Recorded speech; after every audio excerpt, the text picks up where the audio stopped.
We're live. Hello, everyone. I'm Okay, Phalanges. that's good. Hello, I'm ZK. I'm Dazz. Welcome to MouseCast. Subscribe. We do this every week. Discord, link in the description below. Best way to engage with us. DM me if you want to be a guest. Gentlemen, what's on your desk right now? And I'm going to start first because I never start first. I have Pulsar everything. Actually, nothing Pulsar. ROG Harpe-X 2 in red. It's absolutely beautiful, and I love this mouse. And then a pad that I washed, but you're not supposed to wash. Vaxi PD 155 Plus. Oh. Brother. This is a hefty... Wait, can you guys even hear me? I don't know if you heard that, but the thing is like 3 pounds.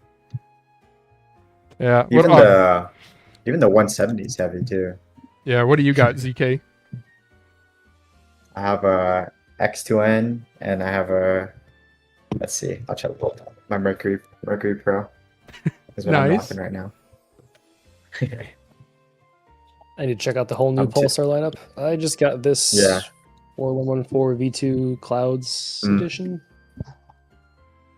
I borrowed Phalanges' other edition. What is it? Chrome Skull for like a week, and then I bought both arts because I have a problem. And then I've also got the X2N. Oh yeah. Yep, Nice, the Ocean colorway. Yep. What do you guys think about the colorway? Do you guys like it? You can be honest. Oh, sorry, on what? It's not my absolute favorite colorway. The Ocean colorway.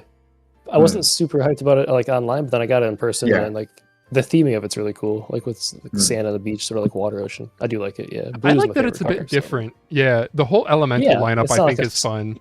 Yeah, it's cool that you guys did like a theme. It is. Yeah. Reminds me of like, you know, you go to a pet shelter and they have all the puppies within a litter named on theme. Like they'll do all like, I don't know, drink beverages or seasons or cereals. Yeah, it's all tied together. Yeah. Cereals is a good one. Dude. I do have the full size X2N as well, which at first I thought was too big, but honestly, it's just nice to just sit here and palm it. It's very comfortable. So. Oh yeah. It's a big boy. That's sure. A lot of people are saying that we should have named it a large instead, but I was like, yeah. Dimensionally, I think it makes sense as a medium. Also, Pulsar doesn't really have any jumbo mice. Like, you guys don't really have anything that... Oh, look at the crouch spam. Jesus. Yeah. You guys don't have anything that's like GPX size class other than like X Lite. Yeah. Oh, you guys have the video playing. I see. Yeah, that's true. We don't really have any like super medium sized mice. I mean, when I went to Korea HQ, I tried the like a sample of the X2N medium, and I was like this thing is pretty huge. It felt pretty compact, and that was probably the biggest Pulsar mouse I felt. Yeah. So far, but yeah, I agree. Well, speaking of Pulsar HQ, why don't you introduce yourself for the people who don't know who you are? Oh yeah, sorry. Yeah, so hi guys, I'm ZK. I work at Pulsar currently, and about 4 months ago, I was also working at Lamzoo for 2 years. And yeah, I guess just on a background of myself, I was HVX pro gamer. I'm retired for like 2 or 3 years now, and now I'm doing marketing. To unk, as the kids would say. Yeah, actually, unked out, yeah. Somebody on our Discord today was posting like 149 millisecond click reaction times, and he's 45 years old. So I was like, there's hope yet. There is hope. Honestly, there is. There's a lot of older pros in CS at least now. And maybe Valorant is getting there as well. All right, so can you... a great picture of the X2N Crazy Light. Sorry. Yeah, somebody posted 4K high-res pictures of the green Terra today, and they looked really good. I was looking at them before the stream. I did see that on my timeline as well. So, ZK, can you walk us through your career? Because you mentioned like 2 years at Lamzoo, your time in esports, what peripherals you were using. Just walk us through it all. Sure. So I first went pro in gaming when I was 18 in Fortnite. And then I played for Luminosity, Soar Gaming, in Fortnite. And then in 2020, I quit for Valorant. And then I played for some small organizations like Noble, and then the bigger ones, TSM, Pittsburgh Knights. And then I retired in 2022. I would say my biggest flaw as a pro player was just swapping peripherals too much. Like my biggest thing was always trying new stuff, and it's like you want to be consistent, right? And it's like I couldn't help it. Like I always want to try something new. Like I needed my dopamine like my placebo. So I was like one of the first people probably in like the early like usage of Superlight. I signed like I mean it was a long time ago, right? So I don't think it matters if I talk about it now, but yeah, like I signed like an NDA early on to trying the Superlight. Couldn't talk about it. So I had the prototype for a while. That was my main for like 2 to 3 years. In Fortnite, I was like a ZOwie S2 guy, and then Glorious did their waves, right? So I used the Model O for a bit. My main mouse, like kind of in my pro scene, was either the Superlight or the HTS 4K when it came out. Love that mouse. I think Valorant kind of like innovated like players to use different peripherals, you know, instead of like the standard heavy mouse. But yeah, so I kind of caught into that wave. I guess my favorite mouse pad I use like throughout my pro career is the Zero Mid. So I originally started with a large size, and then I thought large would be like huge because it was my first artisan, right? And then I got it, and it was like really like just a little desk mat. So yeah, so those have been my go-to for a while. If I said like my mains, you know, I had like 5 mains in rotation. It was pretty bad. I would say it was Superlight, HTS, Rapoo VT Pro, and then I actually used the G303 Shroud for like 2 years as well as like as my real main for a long time. I'm a big like diamond shaped guy. Yeah, so yeah, that's my rundown. Did you ever get to the point I was at where I was playing just Fortnite like pubs and I would switch mice like 3 times in a match? That was like the height. Yeah, I would also. I had a LAN tournament I went to, and I brought a Superlight and a G203 with like different softness of mouse pads as well. So I would swap my mice and my mouse pad on stage like right after a game. It was pretty bad, but I did perform well. So it was yeah, I did perform well. So it was like, you know, it is what it is. I'm absolutely mesmerized by these clips. It looks like you're using an is that an S2 Divina? Yeah, S2 Divina, yeah. That was like my go-to back then. Yeah. Yeah, no, this is fantastic gameplay. You guys should check out. Do you have gameplay clips other places that people can check out? Mainly just Twitter, but I haven't uploaded. I don't really play anymore. I haven't uploaded in a long time, but I think maybe my Valorant videos are a bit better than Fortnite, but that's just my opinion. So not as many clips anymore, but so what are you up to nowadays? I'm also a full-time student, and I work full-time at LAMS as well, so kind of balancing everything. So yeah, that's like my main life right now. So gaming is like kind of slowed down. Yeah. I'm doing marketing as well. Okay. In college. That makes sense. Yeah. Yep. Yeah. Nice. Dude, yeah, you got some like killer experience already then. So you're no longer with Lamzu, correct? Yeah. I left Lamzu in November. Yeah, for sure it's been November. So it's been around 3 to 4 months. Yeah. Can you tell us more about that experience? Like how you got started, where you worked out of, what kind of stuff you did for them? Yeah, so I always had a love for peripherals. So I think my start into the marketing scene was I joined Kurosan really early, and I helped them kind of like launch their brand and seed for them. Huh. I was with Kurosan for 6 months. You know, the great guys over there. They helped me kind of like launch my career. Gave me like, I didn't have much experience, but they let me on. And did they sponsor you? 6 months. They not necessarily sponsor me, but we just worked together, and I helped them like seed and like do some marketing ideas and content creation. Yeah. And then 6 months later, I reached out to Lamzu and I got a job there. I was on the marketing team. I would say I kind of led things marketing wise there, like solo basically, for a while, because we didn't have like I was like the only US hire they had. So of course our divisions are kind of like separated, right? So they kind of had like their local China team, and I was like the solo global guy. So yeah, and then two years later, I got a position at Lamzu as marketing and sales specialist here. So that's kind of been like my career so far, in marketing at least. Yeah. Okay, so marketing and sales specialist. So what were kind of the things that you I mean, is this like just doing like Twitter, like social media posts, or are you like having to make reports? I handle so I handle all seating on all seating for Pulsar. So anything seating, samples, getting things out to reviewers and such, and seating to pro players is all what I control now. I also manage socials. I control our affiliate system right now as well, our affiliate program. Yep. Let's see what else. I travel. I'm kind of like the PR guy as well, and I travel for our events and such.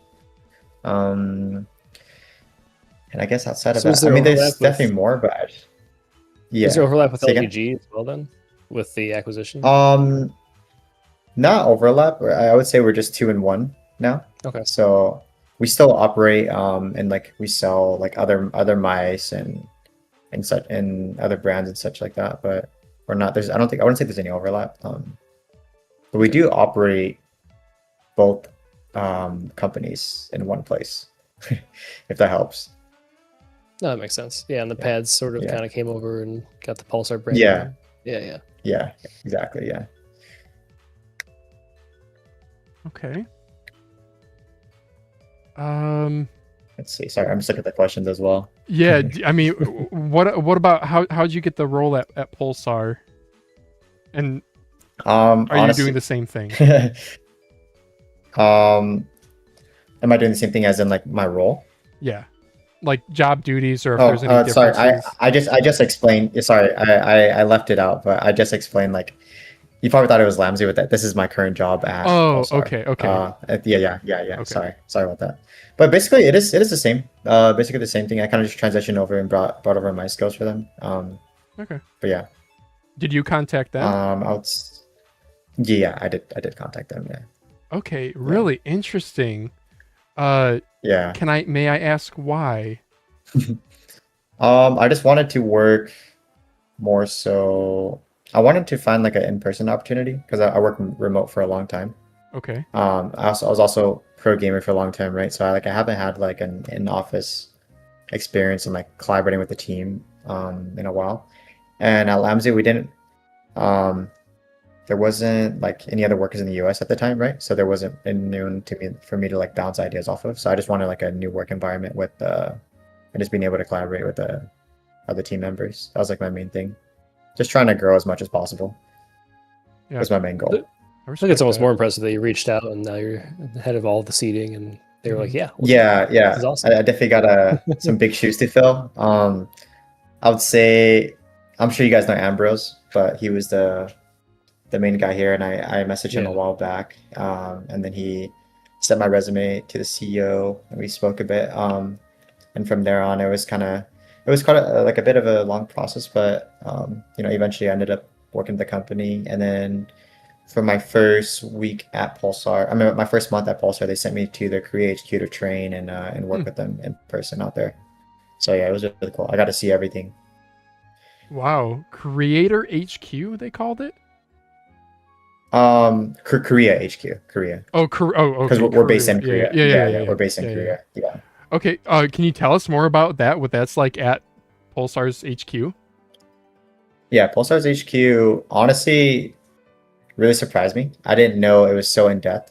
I'm not sure how much detail I can go into, but I will say we're a legitimate company. We care, and we have a full-on like team for everything.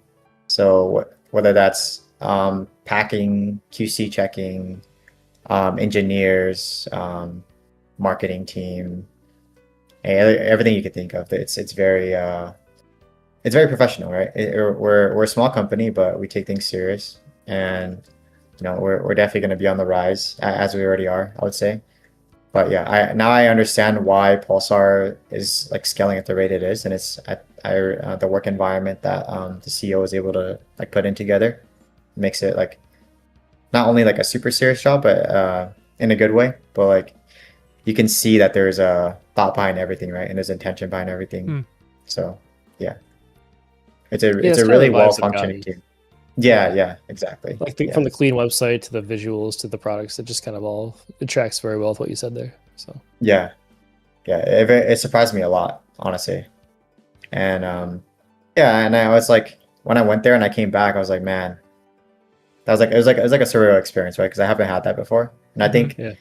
if any reviewers or anything ever like went out there and saw our HQ, they would be mind blown as well. I think so. So Pulsar was founded in 2020. Is that correct? Yeah, that is correct.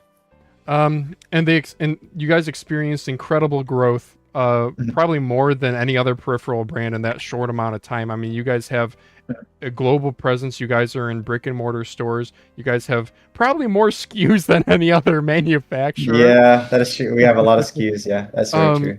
So what do you think would be the reason behind that success, in your opinion? In my opinion, even as an outsider, even before I joined, I thought Pulsar had really like aggressive marketing, more than any other brand. And in terms of production, of course, they produce really fast and they're quite innovative. In the beginning, they started with their Super Glide. They had their X Lite, and then they brought in arm sleeves, the Super Glide skates, that which really hit well in the market, I think. So I think they were like one of the first brands to expand in every market, right, early on, because like everyone had like a mouse keyboard headset, but I think they hit like the enthusiast side of the market first, which is really good. I think I think 2020 was like a huge peak for a lot of gaming brands, so I think that played an initial role into it. I think Pulsar does everything different as well in terms of like actual co-collab products that sell well. There's the Pro Series, so they're the first company to really make an abundance of like Pro Series mice, right? With like Tens, ZOwie, Forsaken, etc. And I think they're one of the first companies to do that, and I don't think anyone else is they're still not doing that. And I would say just like the marketing feel you get from Pulsar is like next level, I think, because like even when I was at Lamzu, I would go to their website and I'm like, man, like these guys have a really well ran like website and socials, and it just feels like a premium brand, I would say. Not biased, just this is my honest thoughts as well. I like even before I joined, I thought they were like a premium brand. But yeah, I think all those play into a factor. I also think that they have a really good set of people that work at the company, as well as the CEO has a great mind for everything. We also done like a lot of very unique collabs, right? Like you've seen the Bruce Lee collab when Pulsar first started. I think that was like the most unique thing. We haven't seen anything like that in the industry. And then there was a few, and then there was like Friends and Family, and then there was Demon Slayer. The Demon Slayer one was, I think, the biggest thing. I think no one else did that in the market, and that did really well at the time. Okay, that seemed like a I mean, you guys, it's insane. Like if you do a Demon Slayer, you have like X2 V2, X2 H, the different sizes, and then all the different colors. It's like instantly like 60 SKUs that have to be supplied. Yeah, it's a lot of different SKUs, and then there was also the mouse pad as well. It's a lot went into it. Yeah. But they turned out well, huh? Okay. Yeah, and I think just in terms of presence as well, Pulsar also sponsors VCT Americas and VCT Pacific as well, which is a big thing that helped. And collaborating with and making co-products with T1 PRX is another thing. I think that caught my eye as well and caught everyone else's eye. Yeah, I think Pulsar was early into like Micro Center too, weren't they? They were. Yeah, that's a good. Yeah, they were. Okay, that's a good. I got a follow-up question then. From your perspective, how important is retail brick and mortar store presence for a brand? Because we have so many brands that are growing, like Chosen ATK, that like here in the US they don't at all have brick and mortar stores, but that's something that Pulsar does differently. Yeah, I think just having like physical presence in stores is like, even though enthusiasts already know who you are, but hitting like the general consumers is the most important. And also just having like a test area where you can fill out the products you want before you buy it is probably the most important thing, right? Because like Elo Shapes is great and it has dimensions and all, but I think once people actually feel the mice in hand, it's a bit of a different story. I also think it just has like you can have like a you can feel everything, right, in person, right? You can test the mouse pad with the mouse. You can see how the colors look in person. You can see how the clicks feel per mouse. You can see if you like a heavier mouse or a lighter mouse. So I think those all play in a factor. They kind of just help like a consumer who doesn't know too much. Like say you're inexperienced, and if you have like a way for you to feel something before you buy, I think that's the most important thing. I think that's one thing that we all lost track of nowadays. But I feel like online consumers is such a big thing now. And I mean, a big problem now in the gaming industry, I'm sure you guys know, is just people buying stuff on Amazon and constantly returning it, right? Oh, like it's dude. like it's kind of plagued the online like environment for like buying products. And yeah.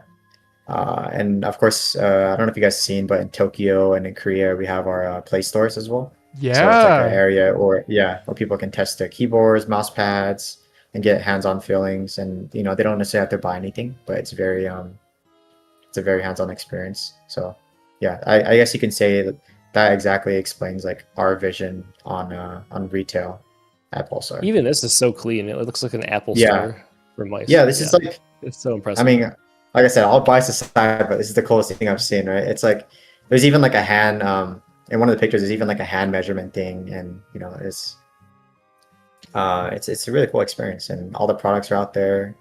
You can see everything. Yeah. Now, this was posted by Pulsar Minu. I reposted it to Reddit and got a whole bunch of karma for that. So thank you guys. Oh yeah. Have you met That's beautiful. Minu or Derek? Yeah, I have. Yeah, I met them on Korea HQ. Yeah. Cool. What is this thing? Lucky Draw? So it's like excuse me. It's a gacha machine, and you kind of just like you follow us on Twitter, and we give you a roll, and you can win like literally a free keyboard or a mouse from it. So it's pretty crazy. Yeah. So we were giving away some crazy stuff in there. Not bad. Yeah. I wish I could send like 90% of the YouTube comments to like a Pulsar store. Just be like, put your hand on Yeah. the figure it out. Yeah. Figure out better what you want. Yeah. Yeah, retail That'd be stores, it fun. sure does make it easier for like, as a reviewer, if you're going to give a recommendation to a friend or something, or another person in general on the internet, if you can be like, yeah, go to the store, try it out. It's up to you. Yeah. It's a lot easier. It's kind of like, I would say it's kind of like similar to like a luxury store, right? It's like you don't want to just buy a luxury item online. You want to like go there, test it, and see it. You want to like put it on you, see how it looks, like a necklace, chain, etc. But I would say like the mice is kind of like the same thing, right? Mice, keyboard, mouse pad. Yeah, both. It's always better to have Even for enthusiasts and normies alike. Yep. Yeah, exactly. I still remember I bought a G502 when they were brand new back in like 2013, and that was a big deal because like for the first time we had a sensor with no smoothing, no acceleration, yada yada. And I remember putting my hands on one in a Best Buy, and I was like, "Oh, this is a really good product." Little did I know it's like 128 grams or whatever. Yeah. The gaming space has innovated so much. I mean, like when I grew up, my number one mouse was like a DeathAdder and a SteelSeries Sensei. That was like my go-to when I was younger. Yeah. Okay. Been around for a while. Yeah. So follow-up question regarding innovation. We've seen things like SUPERSTRIKE with the haptic clicks, the hits system. We've seen exotic materials like magnesium kind of come and go, fizzle out. What areas do you think are the next frontiers of innovation? I would say the new standard now is kind of the haptic switches, of course, the Hall effect switches on mice. I would say, I think a lot of people do like this, and I will note Pulsar is definitely on this already, like working towards it. So you guys don't have to worry about that. We're getting a lot of questions on Twitter, and everyone's asking. I mean, you can also assume the same for every brand, right? It's like if it's popular and it's what people want, it's gonna happen. Just like how Hall effect keyboards happen, right? So, yeah. And I think innovation kind of just comes into, I don't know, I feel like the gaming space has gotten to, the peripheral space has gotten to a point where like, the shapes are kind of like, I wouldn't say that everyone's not innovating, but the shapes are kind of dimming down and there's like slight alterations to each. But just the next biggest thing is, this is I don't know, it's kind of choked up here. I'm thinking. So it's a hard question to answer. Yeah. It is. It really is. How about Yeah. 3 years from now? What percent of mice do you think Yeah. have the haptic clicks versus normal clicks? Like, does it take over the industry? We 50-50? We stay mostly normal clicks? I think it would be like a 50-50. Because you have your gamers who don't want to use new things, like the hardcore CS pros, the heavy mice. Like the market's like split right now, right? Like there's the enthusiasts and there's the hardcore pro gamers who like the old stuff and they're like a bit more old-gen. They like using the same old mouse pad from a year or 2 years ago. So yeah, I think it would be. Is this I'd your probably lean boss? more towards the 50-50. Is Stuart your boss? That is Stuart. He's our CMO. Yeah, no, not CEO, CMO. Yeah. But yeah. But yeah, I mean, I think the market just has like so many different trends. Like, obviously, lightweight mice have taken over now, and who knows what the next trend might be, right? It could be the Hall effect now. That could be the next trend.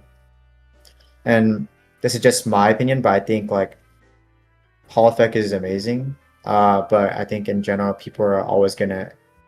I think after they try it, they're like, okay, I'll wait until my favorite brand or my favorite shape has this, right? So I think they're gonna wait a bit. I think that's how the market's gonna sway for now. I agree. Yeah, having heard a lot of different feedback on the SUPERSTRIKE clicks, I'm curious to see how different companies make it feel.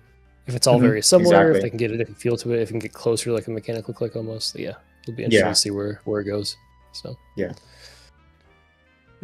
I wouldn't be surprised if that kind of takes over. It's a much like you said already that shapes have kind of they're funneling down to like the same pretty played out set iterations. Yeah, exactly. It's like slight differences. Yeah, we'll get new Nordic more efficient MCUs. We'll get more robust wireless transmission protocols. We'll get lower click latencies, lower processing times, etc. None of that stuff is like, oh, I have an ATK X1 Ultimate. Now I want the ATK X1 Extremist because it has the slightly different Nordic MC. That's kind of boring. Yeah. But what's going to actually get somebody to buy a new mouse? Actually, that's a good question. What does it take to get somebody to buy a new mouse? Honestly, one addiction. Some people are, addiction. It's a big thing for sure. Yeah, it's like, you just see a new mouse, you just click buy. It's kind of like it is really just an addiction. It's just like the enthusiasts are always going to buy mice. It's like there's always going to be a market. Yeah, it's a legitimate. I mean, hey, the question I'm asking is not saying that there is a right answer, that it needs to be technologically innovative. It could literally be that you need to do more collabs like this because then you get the collector mentality, the Stanley. I think just making it fun and making it a bit different, right? Having like creative collabs outside of. I think people are getting more and more creative nowadays. Like there's like the Pokemon mice that Razor's doing, we're doing. People are having like cool anime collabs outside of things. And I think there are some people that like an example, like there's like the Gravistar or something, like I thought that was interesting. Like it's obviously not is that the name Gravistar? It was like the magnesium, like crazy looking one. Yeah, like things like that. Like I think there's like a niche market for everything, right? There's like people who just want things that look cool, and then people that want things that are like, maybe the slight differences is like, hey, this is like the same shape I have, but it's from my favorite brand. So from a new brand that is premium, or they see as premium, or they see like they want to use, they'll swap to that. And there's also people who just want the newest everything as like another thing, right? They want the newest, like they'll always think like the newest product is the best. They don't want to be outdated. But yeah, I think in general, that's kind of like how the market is swayed right now to like for interest for people. I'll be honest, even knowing a fair bit about mice, in my mind, I'm like, but it's not the latest MCU. Like it plays on my mind, even though it doesn't really matter that much. It's stupid. Yeah, exactly, but, right? Yeah, exactly. Yeah, we have a guy. Or it's like.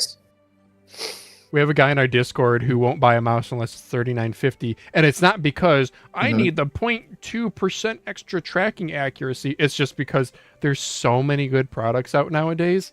You gotta, I guess, draw a line somewhere. Yeah, exactly. Yeah, there is a line that's being drawn, and it's different for everyone, right? It's like, for me now, it's like, I need my 0.7 LOD, or like, like I want the lowest LOD possible, right, for myself, or I want like the most lightweight mouse possible, etc. Right? It changes per person. Yeah. Yeah, you might need sensor tilt in the software or Yeah, whatever it yeah, might be. exactly. Yeah. Yeah. Have you Like tried grimy coding. has there been any innovations you've tried recently that I guess what have been some of your favorite recent releases? Mice, pads, any peripherals? I would say the P170 with our collab with Yeah. Vaxi. I've It's like heard the so many most like things about it. yeah, it's that's probably my when I tried this at HQ, I didn't know the name or anything. It was a sample and I was like, dude, what is this and why is it so good? Um it's like a hard base mouse pad. His is towards the end kind of, I think, when he talks about it. Yeah, I think is Maybe this or his conclusion. PD1? Yeah. Oh no, this yeah. Yep. Yeah. Yeah. But yeah, I think the PD170 was like the coolest thing for me and I think it's doing really well right now. It's like some people say it's like even faster than a Raiden out of the box. And then the base is like really unique. It's almost like a hard pad. Yeah. I would compare it to like the kind of like the free fall base. If you guys have tried, the free fall had a really hard base Yep. as well. Yep. Yeah. Yeah. Yeah, exactly. Yeah. Oh, and I it's don't have all edgeless three of their as well, right? pads. I don't have a problem. Yeah. Yeah. Yeah. Edgeless is also really cool for mouse pads. I think it's really comfortable to It sit is. on. I do like it, yeah. Oh, they're sold out. I would say, yeah. I was gonna go buy one right now. In I'm terms, not gonna lie. in terms of innovation, I really respect that Logitech was the first company to do the haptic switches.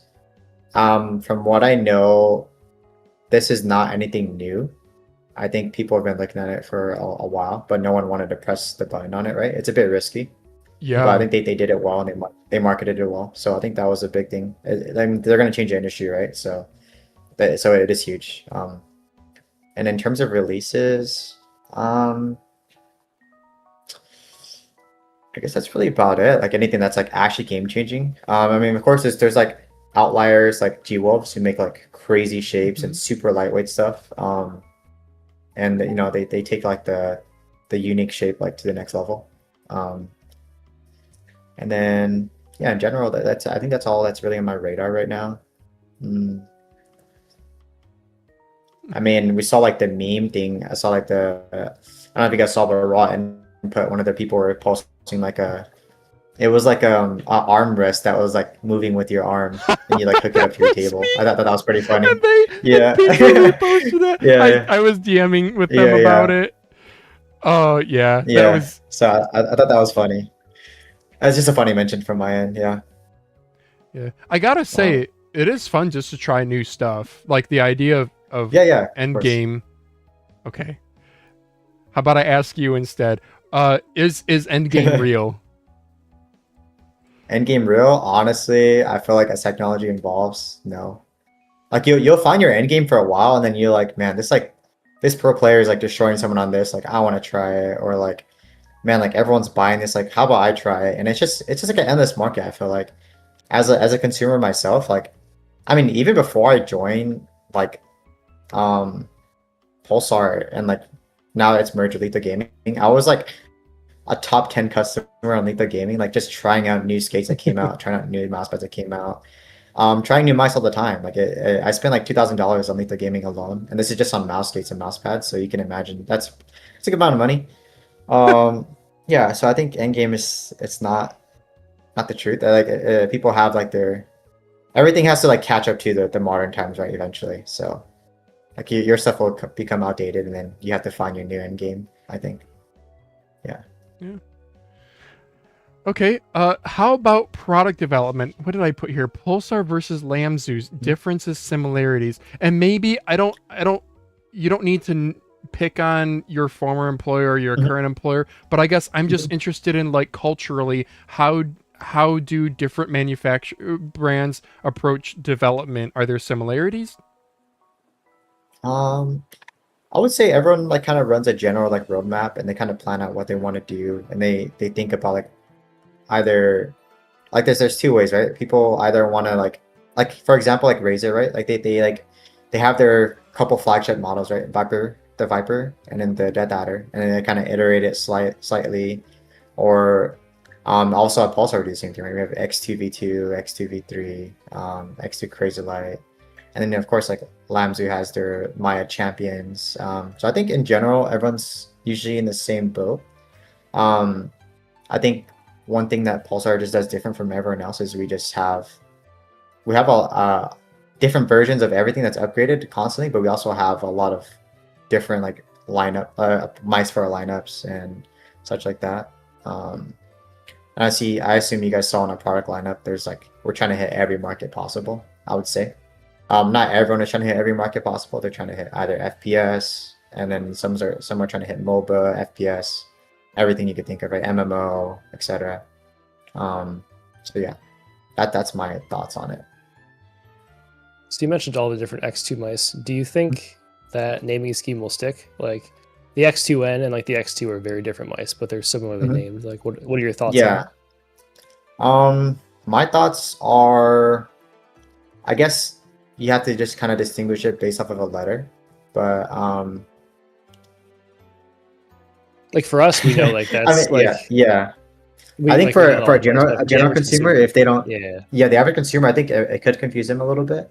But we try to clarify it. But like even in our post, we say what the letter stands for, what it means, what's the difference. But I guess like general face value, some people might get confused. So I can understand that. I don't have an exact answer since I don't control the lineup name. The names for lineup. But I think in general, the general consumer could be confused. But I think if you read into it just a little bit, like a 1% effort, you can see we try to answer like anything that can confuse anyone as a general consumer. Yeah, for sure. X2N to me made sense, but good answer. Okay. Okay. What makes okay? I'm gonna ask one question, but there's like two parts. What makes a product good versus what makes a product sell well? Let's think. Or are they one and the same? Well, I guess they could technically be one and the same.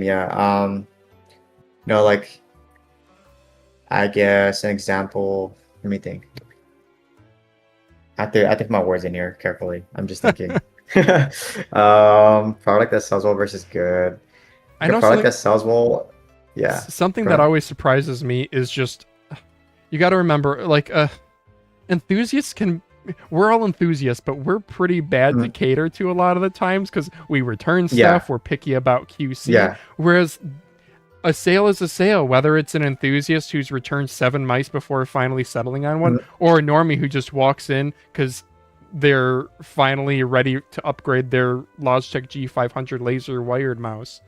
So I think like a store presence, it might not like a brick and mortar store presence might not mean that it's like a good product, but the fact that it'll sell well just because it's there in person. It's I think that's another thing too, is something that sells well is like maybe something has like QC issues, right? And because it was produced really fast, or it was like or it's like or something that's just like popular, but it's known to have issues, but it doesn't get addressed. I think that's something that just sells well. And then there's also a product, or like like a company is delayed for a while, and it's not going to sell. Like you might lose out on the hype, but you're at least getting a good product out that's like well thought about, rather than just forcing it out. I also do want to note, like Pulsar products are planned. They're not randomly just launched, so like we do have them ready for a while already. So it is well thought. We're just quick. That's what I want to know as well.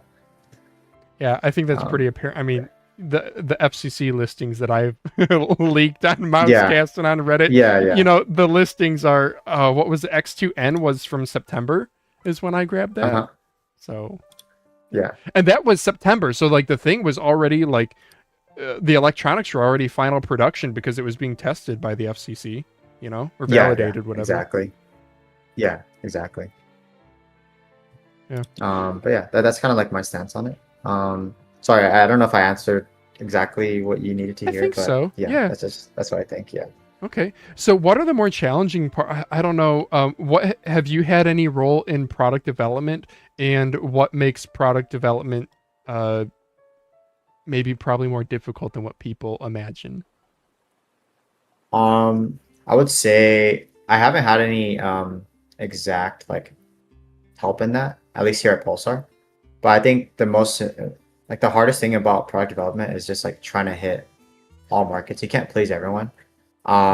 We actually had a tweet. Let me grab this for you. Like our head designer, he made a tweet about this. Maybe I'll just quote it back to you, right? Wait a second. Sure. Yeah. Let's see what he said.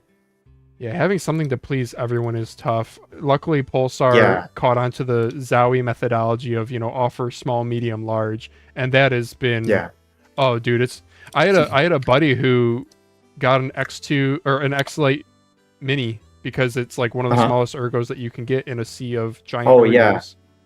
Yeah, that is one thing that Pulsar does different, right? We're one of the main companies that releases a mini and medium size of everything. Yeah. Like especially at launch. Yeah. And even large like the X-Lite, which is interesting. Yeah. We even had a large version of that as well. Which is really good. 1.5 size like the Feynman. Oh yeah. That one is like I really like that shape as well. Yeah. Yeah, we've had a bunch of different innovations for that. So yeah, I'll read the head designer here. He quoted, "No design is perfect and no product can satisfy every user. Expecting universal approval is unrealistic because functionality and aesthetics are inherently subjective," which is true. He wrote a lot more, but in general, that's kind of like that'll basically answer that, right? So. Yeah, a brand's role is not to please everyone, but to develop solutions that come closest to the right answer for its intended audience. Yeah, that's very true. Yeah, I'm sure exactly right. Like say like the FS1, right? FS1's a good example. It's like people are like, oh my god, like why is it not lighter, etc. But ES for us is our esports line, and professional players don't want the lightest mouse always. Some do, but I would say like maybe like 90% of like TAC shooter players don't want the lightest mouse possible. Yeah, that's solid. I know I've done I'm a mechanical engineer. I've done some product development type stuff, and Dieter Rams, if I'm saying that right, this is the dude who did the iPod and a bunch of other stuff. Yeah, so he's like a product designer, and I mean it's more from the like human psychology and physiology perspective, but still he has a lot of really good quotes too. Yeah, good design is honest. And, I have seen these. Yeah, this is more. Yeah, I've seen all of these. Yeah, like you should be able to inherently just look at something and understand how this opens like this, or this thing rotates. Okay.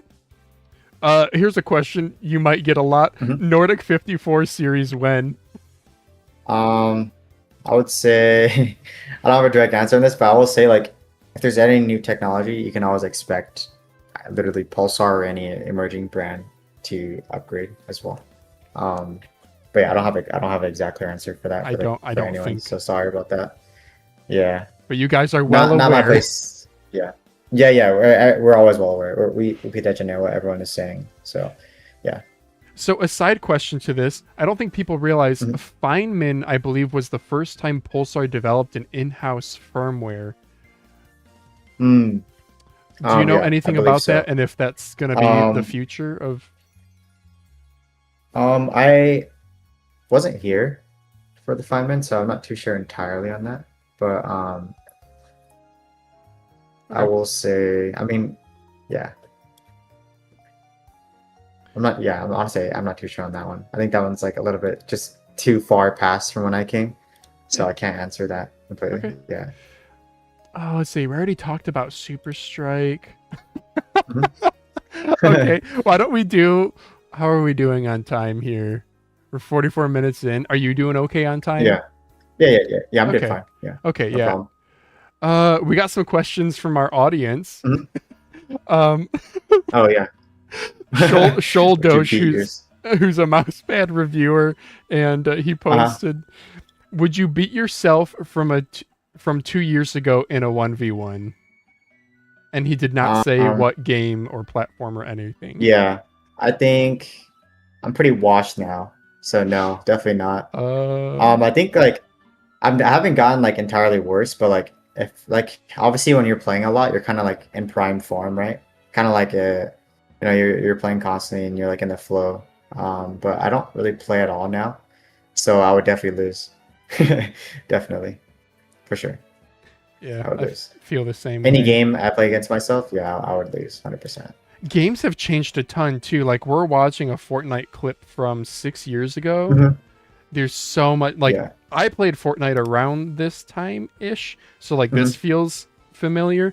But damn, there's so much Yeah. stuff now that have totally changed the game. Like I remember grappling Yeah. hooks, which is old news, but they changed Yeah, things yeah. a lot.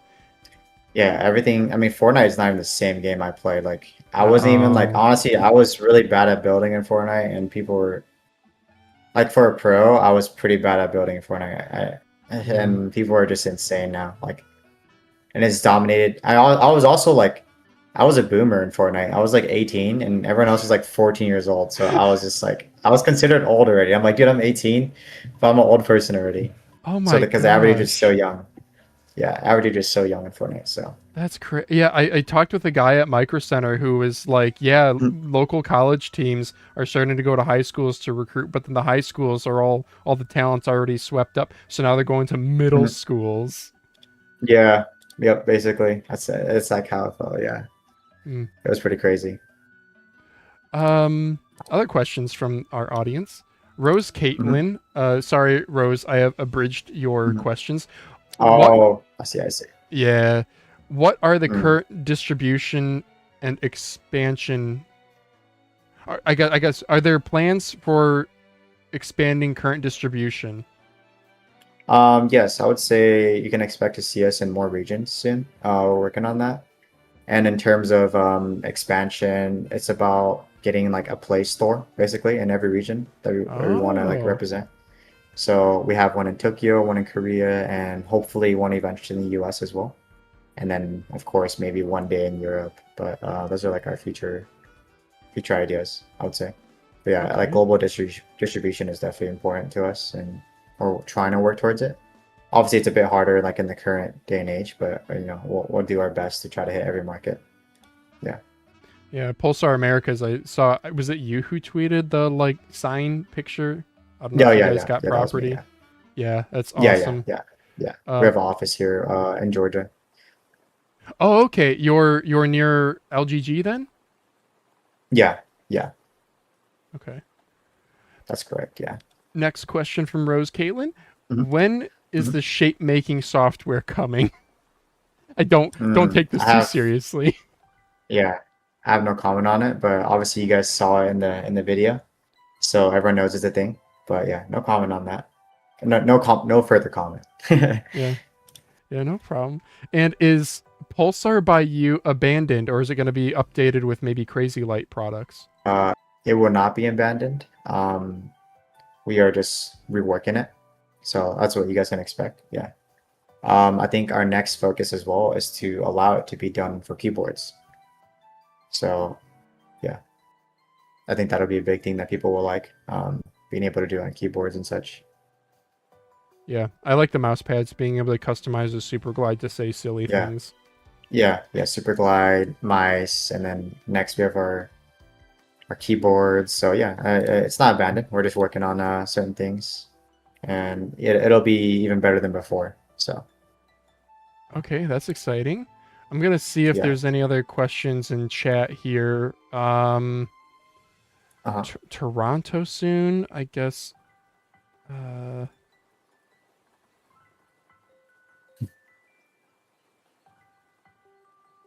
Dumb question, but Pulsar collabs that are region locked, like the VSPO mice, are they ever going to come to the global release, or are they one-off like regional products? Oh, the shape in general. I would say maybe if the shape is popular, right? It would make sense for any company to make it a real thing, like a general product that everyone can get. But I would say if you ever see like a collab being like kept in one region, there's probably a reason for it. Maybe like IP and not being allowed to do global, right? Or we're just trying to hit certain market, etc. But yeah, that's like my answer for it, I would say. Yeah. Okay. Yeah. Man, I lazily added these two questions here. We already answered what you do Yeah. for work. What else do you enjoy? Mhm. I don't like that because that's such a lazy question. I feel like as a Yeah. podcaster, I should have some Yeah. deep social It's okay. lubricating question. Um, Nah, it's fine. I don't know. Yeah. I mean, Can mm, you answer this at all? what else do I do that I enjoy? Yeah, sure. Um, I mean, I still like to play games. I'm naturally competitive. I don't have much time, but like I still play collegiate Valorant on the side. Um, I don't enjoy Valorant, but it's how it's how I get my scholarship, right? So yeah, that's one thing Oh, that I do. It's not something that I enjoy, but something that takes up a lot of my time as well. So yeah, I think in terms of enjoyment, I don't know. I still like competing. I guess like obviously not in tournaments anymore, but when I was at Lamzu, I was still playing collegiate Valorant as well as now, and I was also like just playing like some small like startup games and just playing tournaments in those and winning in those as well. okay. Have you ever But yeah. competed on a stage? Yes, I competed in Fortnite. I went to a couple of LANs. I think one was in LA and then the other one was in San Diego. And then for Valorant, I went to like a lot of local LANs, and then the last big LAN I went to was like I think it was like a $20,000, $25,000 tournament in Philadelphia. That was like the Oh, last tournament I cool. played in person. Yeah. Huh. What's that like? I mean, is it tough to focus? Is there a crowd that's Um, distracting? Is it good? Is it like fun to meet people in person? Is it awkward?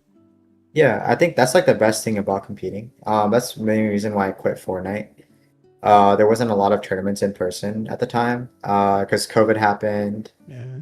which definitely stopped everything. So I thought that Valorant would be like a bigger, like an easier way to like compete in person. I would say it's pretty nerve-wracking, but it's also super fun. It's like, it's like adrenaline rush, right? And but yeah, I don't think anything like if anyone's ever a competitive player, I think they would also say like playing on stage is like the best feeling ever. I would say Really? you can't beat that feeling. Yeah, you can't beat that feeling. Yeah, Okay. but yeah. Um, I,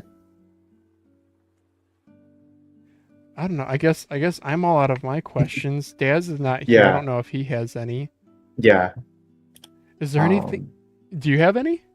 Any for us? for you guys, Yeah. honestly, what made you guys want to start this podcast? That's what I'm curious about. Okay, that's a good question. So I started it in November of 2024. I Mm-hmm. was gonna do this podcast solo. I had the idea of, I don't know, I like talking. It's easy enough Hmm. for me, and I like low effort content that I hate editing. Yeah, So I was like, I have yeah, all these exactly. mice and I'm getting into them, and I haven't like played professionally or anything, but I've really Mhm. been big into tinkering, and I started really liking posting news and leaks. So I was like, let's make a podcast out of it. I got a channel with a couple thousand subscribers, sure. Um, Mhm.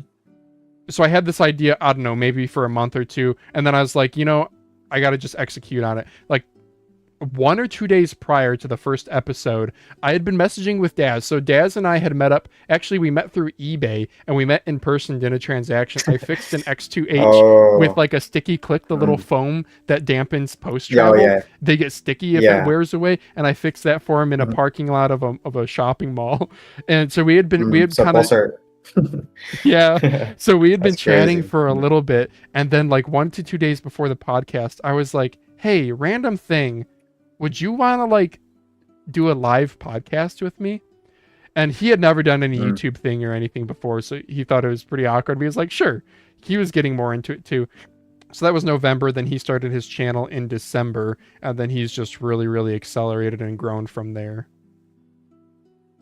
I see. That's really cool. So you guys are just met through, I guess Pulsar led you guys together. Not for a good reason, of course, but Sure. yeah, that's pretty cool. That you guys met through like just met in that way, and then you guys end up living near each other anyway, right? So I guess it works out. Yeah, we're about Are you guys 45 minutes apart. Yeah. hmm, it's not bad at all. Yeah, Oh. yeah. I guess outside of that, I guess like what got you guys into like the hobby of like this enthusiast? Like, would you say you're enthusiasts? You Oh both? yeah. Yeah, Yeah. so Daz, I don't remember his story. and I should let him tell it. But for me, I was playing a game called Star Wars Battlefront, and there is a weapon in it called the EE3, which is a burst fire rifle, and it has like really low spread, but it had like a really low TTK because the time between bursts was too long. I found randomly that switching mice, some mice it would like burst fire closer together than others. So that started down a whole rabbit hole of buying a bunch of different mice and trying them to see which ones would rapid fire more. And we were playing like competitively, like we did pickup games, and I think we did like register on the ESO website, but that doesn't really mean much. But when you're in a competitive setting, like TTK is really, really important, especially in like such a 100%. Peak heavy third person shooter like that. Makes a lot of sense. Okay, so you semi competed like in a different way, like even if it wasn't professionally, like that's what got you into it, right? So yeah, definitely. I mean, but the idea of like end game and like wanting to increase your potential definitely was there too. Like I even got it, like I started realizing I bought a Razer Abyssus Mirror Edition from Craigslist for $15. Yeah, Abyssus Razer. And that was the first time I tried a small mouse, and I was like, oh dang, I can aim pretty well with a small mouse, even though the clicks are garbage. Yeah. Such an interesting shape. I guess like it's crazy how like shapes have changed so much since the early days. A lot has changed. Yes and no. You do still have like Steel Series Senseis, which are like that is just true. Yeah, but then you will have like wild Mad Cat Cyborg Rat 7. Yeah, those type of mice. Yeah. What's up, Dazz? Welcome back. My son has not woken up before midnight in like a month, but you know, tonight was the night. So, so the question that was asked to us and I answered is, what got you into peripherals? My need to research things meticulously and then try 50 different things. Like if I buy a new phone, I have like 12 phone cases. I'm not gonna lie, until I find the one that I like the most. Really? Okay, so you're just like a natural core like enthusiast for everything, like consumer-wise, kind of. Pretty much, yeah. Okay. Like I'm deep into AI coding right now because it's like the thing. And it's like affecting. Oh yeah. A lot of people. Yeah. I see. Can we ask out of fear for my job? But peripherals wise, I mean, I used like an MMO gaming mouse for a very long time, and then because I was a poor child, basically. But then I don't know. This guy got me back into mice. Yeah. I used like one of the Corsair Scimitar or the Razer Naga and like Overwatch when it came out, and I realized that just wasn't cutting it. So that's when it sort of branched out. But I see. Good to know. Yeah. Can we ask you the same question? Yeah. Sure.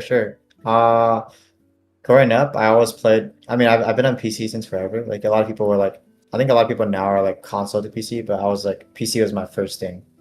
I've been playing like World of Warcraft since I was in like the first grade with like my uncles and cousins. So I started really young. Every now and then, you know, you get like your yearly addiction to play it like once a year. That's why I asked. Yep, 100%. Yeah. And then you quit. But yeah, I played that. Played a lot of shooters growing up. But yeah, that's kind of like what got me into it. I was always just around computers and like my uncles, like my parents would go to work and like I'll just come back after school and play games for a bit. A lot of shooters and a lot of WoW. But yeah, I was constantly I've been a gamer. kid, for sure. Oh, console PC. Yeah. When did that happen? Like 2015, 16, maybe. I don't know. Consoles got stale. You guys don't mind me? Go ahead. Sorry. No, yeah, you're good. If you guys don't mind me asking, how old are you guys? Actually, I'm 25. I'm 25. Skeleton. No, I'm 32. Skeleton. 32. We're still young. You guys are all young still. Are we? Okay. I don't know, dude. I feel like you said your unk at 18. Like what? That's esports. That's esports though. Esports is a weird, like you're an old man when you're like 25 in esports, 24, 23. It's like such a short-lived career, right? Yeah. So that's just how it is. I was talking about AI coding at work today, and someone asked me like, "Oh, where were you like during like the .com boom?" And I was like 5. And they just laughed at me. Yikes. So I guess we are still young, relatively. Like, yeah, we are definitely young. I mean, also like no matter what age you turn, like you never feel like you're old, right? It's kind of like time is just flying by. I Right, so know. Yeah. Do you guys feel that? Okay. I still feel like I'm the same person as when I was in college and 23, 20, 22 years old or whatever. yeah, I feel the same as like I'm like 20 years old still. Like I feel like nothing's changed. Like besides like more responsibilities. Yeah. Yeah, for the most part. Yeah. I'd say multiple kids in like a manager role at work changes it a little bit, but I also still feel like a Mhm. helpless child half the time in my life, if I'm being honest Yeah, with you. yeah, exactly. Mhm. Like Think we're all still figuring it out, right? That's just how it goes. Yeah, 100%. Yeah. yeah, As a kid, you're like, oh, these grown-ups have figured it out. Like they know everything. And like you trusted their yeah. word 100%. No, not at all. And then everyone just faking it to make it. That's all it is. Yep. Yeah. But then 100%. we just figure it out. Yeah, we just try to figure it out. Yep. Okay. Daz, do you have any questions for ZK? I'm still recovering from going from complete darkness to these bright lights I have. He's in shock. He's in shock right now. Have you tried the SUPERSTRIKE? Is that a? Yes, I have. I mean, I have it right here actually. I was Nice. just today's my first day testing it. Oh. I thought it was pretty cool. I think for some people, I find use for it in the MOBA. And I guess there is like, in terms, I wouldn't say like latency, that it's like so much superior. It's more so just like the click filling feels a lot easier to activate. But personally, I don't see, like I wouldn't main it right now. Obviously, it's not like the shape I want to use and the weight I Right. want to use. But I think the technology is really cool for sure. They innovated for sure. They made something that it's gonna change the game. But yeah, I think it's nice. I'm excited to see how people fine tune it in the future too. I feel pretty similarly. I like how consistent the click feel is across the entire mouse. Like Yeah. if you put it on a certain setting, and the fact that you can just change your mouse clicks in software is a really cool. Yeah, that's idea. Yeah. really cool. Yeah, and it's really nice that you can just like customize it to your needs. I think in the future everything's gonna be customizable to a certain extent, right? So Yeah. Okay. Is the WoW housing gonna bring you back? It's been knocking at my door. oh, I did see some stuff about it. Maybe once I have some free time, maybe. But What's that? Who has free I'm- time? Yeah.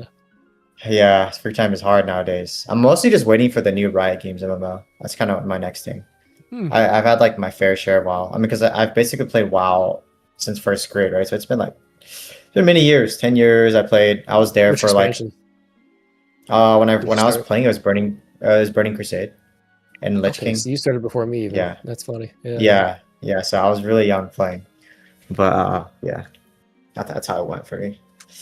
But yeah, I was a Riot cat, Games cat MMO. baby. Oh I haven't yeah, heard yeah. much I about see. that. Yeah, yeah. So So what's the deal with the Riot MMO? Has that been in the works for quite a while?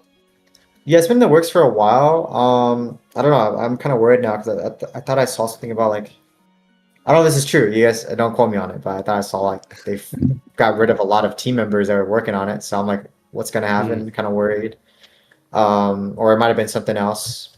Like they might have laid people off or something else. But I think in general, yeah.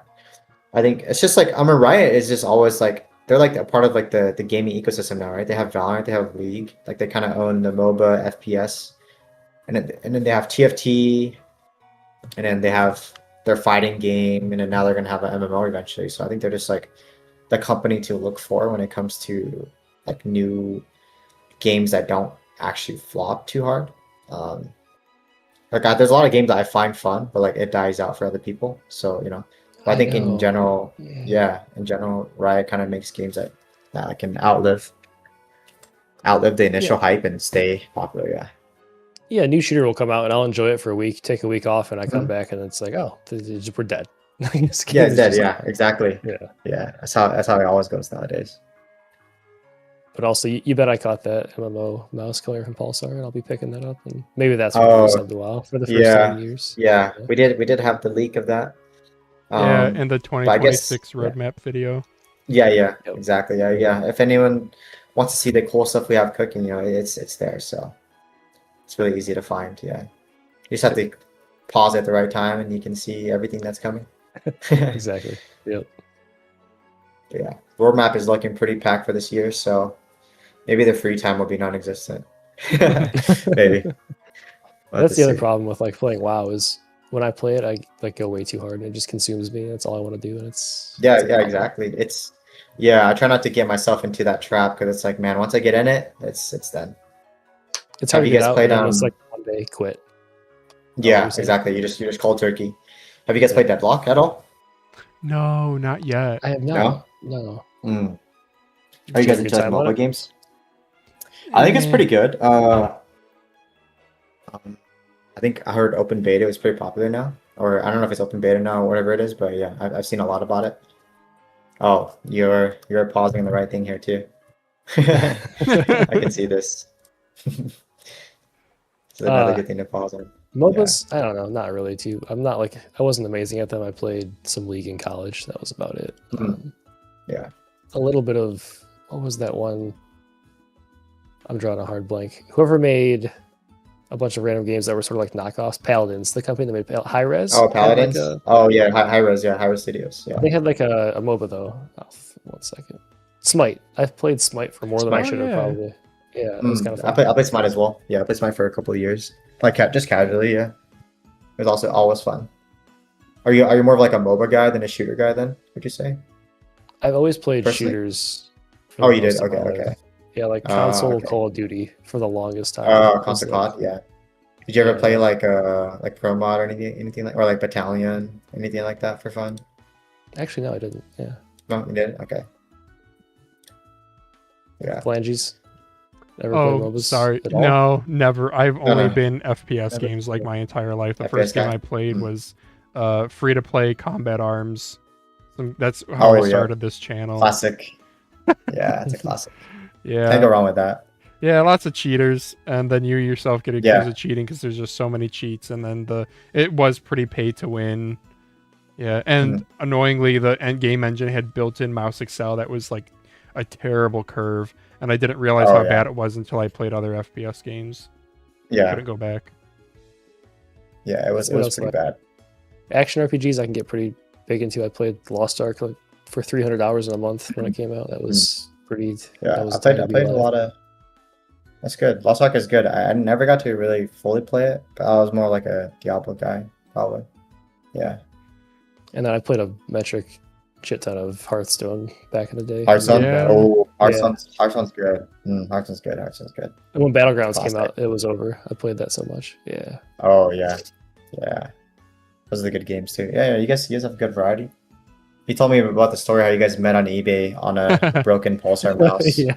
And I was like, it's kind of ironic that's a Pulsar mouse. Yeah. I'm like, it's what brought you guys together. Aw. It's pretty crazy. Yeah. No terms of service were violated at all on that. Yeah. Oh, That's it. do you still even own it, Daz? No, I don't. Dude, I don't. It's okay. There've been a couple times before I did reviewing, I would get to like 15, 20 mice and just have like a midlife crisis of like gaming mice and would sell like 10 or 15 of them. Sometimes Yep. you just want to get rid of them all. Just how it goes. Also, Yep. that, Yeah. yeah. Now and I then you have like meet up with 115 phalanges, mice. and it just Yeah. gets worse instead. Yeah. That's how The it problem goes. is I have so many deadlines to meet as a reviewer. I just like the mice just pile up, and I never even take time to post them, so I'm just losing money. Yeah. Yeah. It's hard. Yeah, it is. Certain companies are more persistent in their requests for videos. I'll say. Oh yeah. It's more, yeah. It Yeah. For correlates sure. to the quality of the company. I'll say that. Yeah. Oh, is I would there say a for question me- there? For me? No, I'm sorry. Sorry, go ahead. Go ahead. Oh no, yeah. I would say like I kind of understand like if reviewers are ever behind because our launches are pretty fast. So like I would say recently it's like FS1, X2N, and it's like it was probably like maybe a week or a week and a half in between, maybe. So it wasn't like, and I know people, there's like obviously the reviewers who want to put a lot of time into things, and there's the quick reviewers. So I do understand as like a product like seating guy. I understand. It is hard. I try not to be like too much pressure on it. I try my best. Yeah. Mhm. But there comes a So- point where you have to follow up and see what's going on. And Yeah. No, I get Yeah. that for sure. Yeah. Yeah.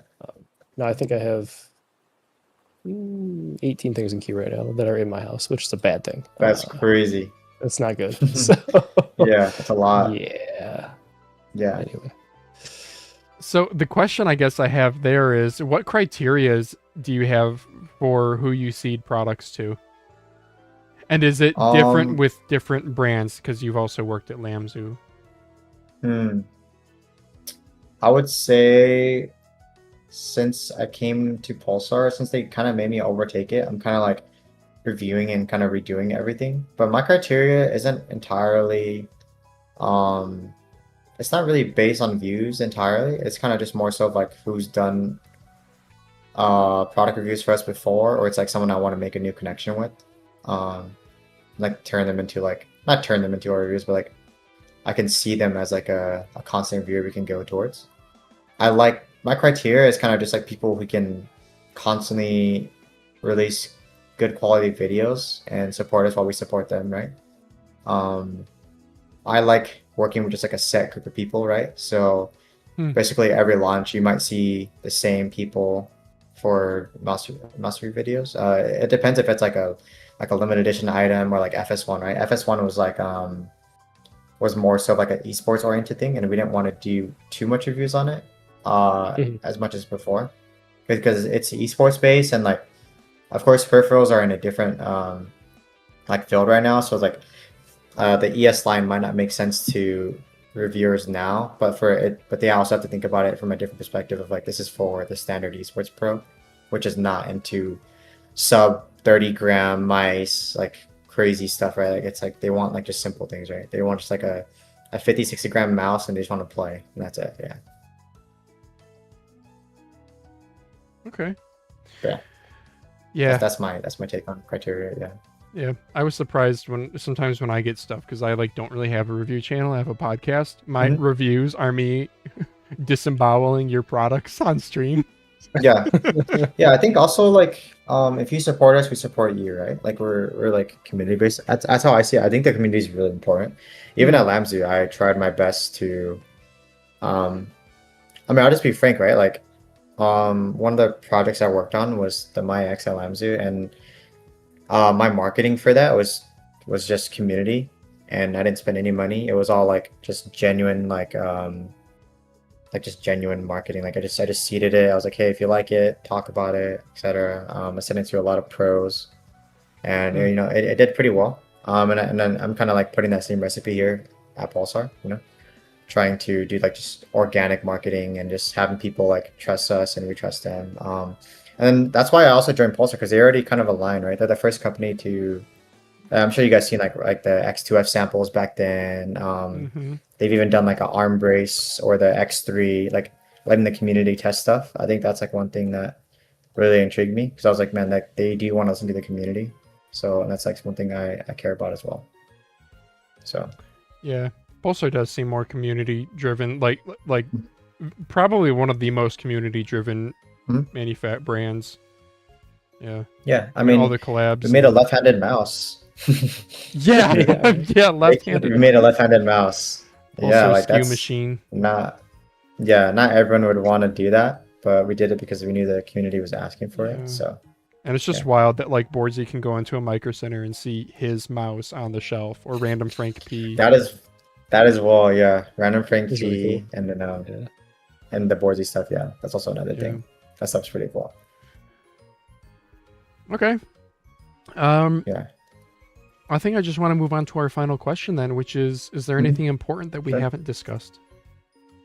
Anything important we haven't discussed? I wouldn't say so. I would say I have things in my head that I would love to share, but I can't. But other than that, anything that I can share, I think I've already shared. Yeah, it's gonna be a great year. For Pulsar, every peripheral brand's gonna have a great year. I think it's so, like, peripherals are like booming right now. But like just TLDR, you guys, if you guys are worried about Pulsar having like Hall effect switches in their mice, it's, you know, we're working on it. We're looking into it. Pulsar By You is not abandoned. We're working on doing it for keyboards and such, and having like a wide variety. Are you bringing that to the Crazy Light lineup, perhaps, as well? I would say you can assume so. I don't have a 100% answer on that, but I would assume so. Right? It would only make sense, right? So, yeah, for sure. Yeah, that's obviously the hole that Logitech is leaving open is they're only going to put it in their one of 3 shapes. They didn't do a YouTube comment saying that SUPERSTRIKE 2C is possibly going to be a thing, but they're all heavy. Yeah, exactly. So yeah, I think that's basically everything. I hope I hit a lot of the questions that you guys asked me. I was kind of on the fly, and it's like, I had work today. I'm sure you guys did too. So I'm like a little bit fried. It's been a long day. Yeah, exactly. So I was trying my best to like answer as much as I could without like, I had a lot of brain fart. So that's MouseCast every week, baby. Go live at like nearly 11 p.m. Yeah. So yeah, but yeah, I hope I had everything. I appreciate you guys bringing me on here. It was really, really fun. Yeah. We're glad that you came on. One thing I was very happy. Yes. How often do you guys do your podcast again? Like every week? Every week. Yep. This is episode 69. Yeah. Go figure. Yep. Yeah. I mean, next time you guys do podcast, at least this is what I can say for the stream is we can give away some Pulsar products. So people that come watch will choose one. I think we should do like one winner in the stream for a product. And like maybe either at the beginning or the end of your guys' podcast, we can incorporate that, or in the middle, or however you guys want to do it. But yeah, sure. That way you guys can we'll talk about it for sure. Yeah. Let's not commit to anything quite yet, just because we want to be fair to you guys. But we've definitely done giveaways with other people, and they've gone over pretty well. Dazz has successfully giveaway botted his Twitter following. Not botted, but giveaway simped. So when you do 14 straight days of giveaways, that happens. Yeah. So we got to do some following. Sure, sounds good. Yeah. Okay. Well, cool. Well, where can people find you at if they want to see more of your stuff? You guys can just follow my Twitter at FrostyZK. I'm kind of like doing PR stuff, so if you guys want to ask any questions, or if you want to see news about me and Pulsar, I'll constantly be tweeting stuff about Pulsar. I'm basically just Pulsar fan page now, basically. So that's how it goes. The spokesperson. Yeah. Yep. But yeah. If anyone has any questions, just always feel free to DM me, anyone in the community, and then I'll try to answer as fast as I can. Yeah. Right on, dude. Okay. Well, with that, I think we're gonna hop into the news. ZK, are you gonna stick around? You're gonna peace out? I do have work in 8 hours, so I'm gonna probably just knock out. Okay, that's the right call. Knock out for a bit. Yeah. It is the smart call. Yeah. Okay. Yeah. Well, see you around, dude. Thank you so much for coming on. We really appreciated this. This was fun. Yeah, of course. Yeah, thank you guys for the invite. I hope you guys have a good night. Yeah, I'll talk to you guys soon. Cool. Okay. All right. See ya. Later, guys. Thanks, man. See ya. All right, Dastraziggle. I'm gonna have to. The tiredness is sneaking in. No news today. Peace, see you guys. Yeah, I know. Crab champs. No. News banner. Oh yeah, I kind of borked this, didn't I? That was really fun. I didn't really know much about him, but I knew that he had like. Well, I'd seen some clips and I knew he was insane. I mean, he's a pro player, so. All right. Yeah, news banner. Pro. Just the phrase sounds very impressive. So. Yeah. Well, that was really fun. Yeah, and again, if you guys want to be a guest, or content creator, or somebody relevant in the mouse sphere, DM me, any platform, preferably Discord. We'll get you in here. Let's move on to the mouse news. So the first bit of news is, I don't know, how is this music vibe? I don't think I picked the vibe right, Daz. Oh, the music? Some of it's chill. Some of it's like kind of too elevatory, too upbeat. But whatever. Yeah. I can barely hear it, so. Yeah, first bit of news then. Logitech G Pro X, no, just Pro X Victory Edition carbon fiber. I posted this because I knew this would get karma. Not that karma even matters. Why in the world does this exist? I missed this. Forged carbon, limited to 1 of 25, engineered to win, created to honor McLaren's 2025 Constructors World Championship. Enter now to win 1 of 25 with a Gleam IO link. Oh, it's a giveaway. Okay, it's a giveaway. That's 1 of fine. 20 of 20. That's fine. 1 of 25. So I'm guessing I because expected it it's to 1 of cost 25. $1,337, if I'm being honest. So. I don't even think these might be kind of like a hand laid type of thing, which is why it's so few. It also might be a little bit of gauging interest. I tweeted saying, what do we think the weight's going to be? 85 grams. This 85. is a very special. Yeah. You think heavier? I don't know. Have these mice with this material really been that much lighter? Maybe 55. Yeah, my guess is like... Yeah, 59 is my guess. Okay. Anyway, you guys can enter with the Gleam IO link. You sign up and do the like TikTok follows and stuff, which I'm not gonna do, but y'all should, because I hope I hope a MouseCast viewer gets one, because that would be cool. Because it's probably gonna be normies who get one, but I want to see pictures. So it'll be Third Eye. He'll go hard for it. It'll be Third Eye. He will. Yeah, he knows the guy. He knows the guy. Yeah. All right, next bit of news.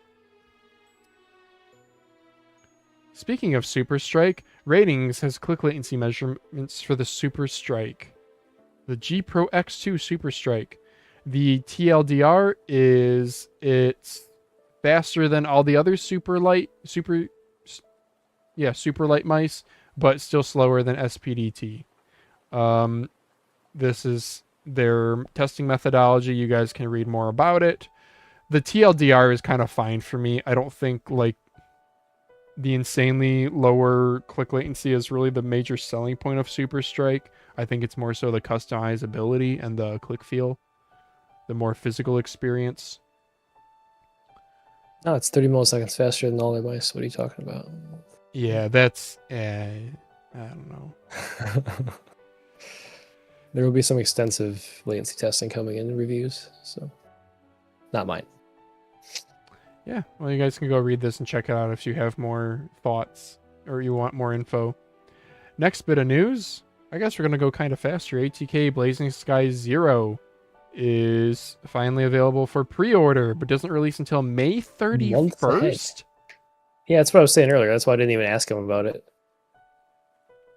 Bro, I'm not even It's very interested odd. remotely. Yeah, I did read I'm a sure I'll comment. get in and review it, but Yeah. I did read a comment that it is actually slightly different than the VXE Mad R. Do I believe it? I don't know. But it's probably going to be a typical spec bump, or spec bump, Kale Optical, VGN Kale ATK Kale Optical things, Nordic 54 series. $90 though. It's like a good product compared to like a Superlight. You know, a Superlight is that's still what their like, ultimates cost though. The ATK and Ultimate mice are $90, and their Yeah. extremes are like 110 or 120 now. That's just how it is, unfortunately. Yeah. Oh, we do have colors here. We're gonna have black, blue, pink, white. It's just not displayed. Blue, nice. Yeah, cool. Okay. I wonder if it's gonna be like F1 Leviathan blue, or is it gonna be that like pearly F1 blue, F1 V2? I don't know. Next news topic. Not a whole lot to say. Pulsar Pro Series CARPE-X wireless gaming mouse has been listed. So another Pro Series mouse. I don't know. Is there a discussion? Another unique shape. Yeah. Cute. Yeah, I know. What would you like I'm to always see? down for these mixed games. I don't know. I still want to try the Susanto. I haven't had one yet. So Yeah, you have the Luna, so I would love to see a comparison. I could be way off thinking that they're similar. I want to see a big mouse. this is fine. I want to see like Darmo Shark M9 Whale Shark big ass mouse. No, dude. That's not it. Okay, Dazz Let's Jan. go super small and make all of the people that are angry about small mice angrier. How about that? As I yawn through my comments. Yeah. What is this? Oh, Rarzy says you want me to send my Susanto to test. Personally, no. But maybe Daz can answer that off stream. That's all right. I don't want to charge us both shipping. I really appreciate the gesture. Yeah. I'll wait for Mouse Market and flip it probably. Yeah. Or if I run out of content. You battery swapped it. Nice. Nice. Mm-hmm. That's Next a good play. topic, AM Infinity. This is Angry Miao has the Infinity .97, they're calling it, because it's a .97 scale of the Viper V3. It's a 47 gram magnesium with this crazy design. Sure, we can watch their Kickstarter video. I kind of don't like, I mean, they're like a Kickstarter company because they did like group buy keyboards. So that's just how they set themselves up. So I guess it's like they have a proven history of delivering on their promises, but I still don't love that like an established company is using Kickstarter this way. It feels kind of, I don't know, with anything pre-order, guys, wait for reviews. It's interesting, right? Because like ATK kickstarted the Yogo 75 as well. It is interesting. Like I don't know what drives a company to choose to do that, but I think it's so if you're gonna do something kind of experimental, and you really have no idea how many to make because you don't know the demand, I think that makes sense. So like established products like the ATK Zero, we already have their sales data for all their other stuff. They can probably interpolate roughly and set their production rates at a proper amount.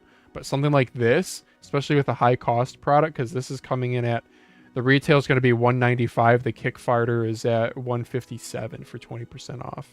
And magnesium AM is Angry Miao, by the way. That's in Microsoft? Is that real? Wait, what? In chat. Really? Oh, we will check that. We got Micro Center later in the doc. Yeah, Micro Center is now carrying like Rapoo and EWEADN. We saw a Vaxi mouse online somewhere. Yeah. Yeah.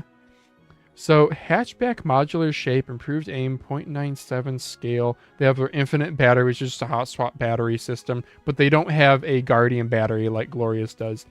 AM Real 8K engine, so they have their own branded MCU. It's going to be a rebadge of something. What? I don't know.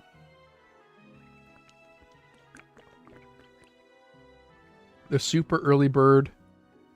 Is this? No, the Super Early Bird is still available for $147. I have no interest as zero. No, I have negative interest. Yeah. Who is this for? This is for like somebody who has a Viper V3 Pro and loves it, but they're also like an industrial design nerd. Other than that, I have no idea who this is for. TTC optical micro switches. I think they said orange dot, which I haven't tried before. I don't know how that's different. Updated independent middle mouse button micro switch. That's pretty cool to see. Going to have better spammability, 20k FPS, PAW 3950, infinite power, 47 gram wireless, a 37 gram wired. So the little battery module is 10 grams. Ugh. That's such a classic problem. Just ship it with just ship it with a 250 milliamp hour battery is like 5 grams. So this could have been a 42 gram Viper V3 shape. That's actually a decent selling point. 10 to X is here. What's up, Azar? Actually, yeah, let's go on to the next topic because Azar is here. Let's shill. Can you show, do you have the pad within reach? No. Yeah, but it's under 6 different pads, 4 mice, and a laptop. Don't worry about it then. I don't have the newest version of it, but the art was finally revealed. The Jade Fire, which has like a very dissimilar XY, beautiful green base, and the art was like revealed. Anywho, yeah, there's Jade Fire. I think it sold out like pretty instantly. Oh, Azar's asking Daz, did he hurt your hand? I'm wondering what the origin of the question is. No, I'm good. What's up? Do you want to hurt it live on stream? Let me find well, you gave me the tool to do so. I won't say anything else about it. All right. When I heard it. Next topic is... Oh, I grabbed the ruin by mistake. Yeah, we'll move on. Sorry. Oh, this is kind of interesting. G Pro X Superlight 2 Dex Lunar New Year Edition. I don't think a lot of people saw this. Maybe Logitech is going to start jumping on the collaborations bandwagon. It's kind of weird that they haven't. Like, Razer has a ton of stuff. SteelSeries has always had a ton of collaborations. Pulsar has shown that collabs matter to consumers. I don't know. Unfortunately, the gold... Oh, that's so loud. Unfortunately, the gold looks kind of muted and cheap. Interesting. Yeah. Probably should have done a black wheel too. All the colors on it look kind of muted. Pastel. Eh. Oh, whatever. Sure. I'm glad we have a fun colorway. Sure. Do we have any info on this? Oh, it's a giveaway. Another Gleam IO link. Okay. Next topic, a short one. Terra Pro, new colors. We have the green that Dazz was playing around with. It's in my backpack from work. Yeah. Oh, nice. I took my Terra to work this week, too. I can actually use it because it's comfy, but then when I'm gaming, I feel like I don't have enough in-hand maneuverability. That looks really good.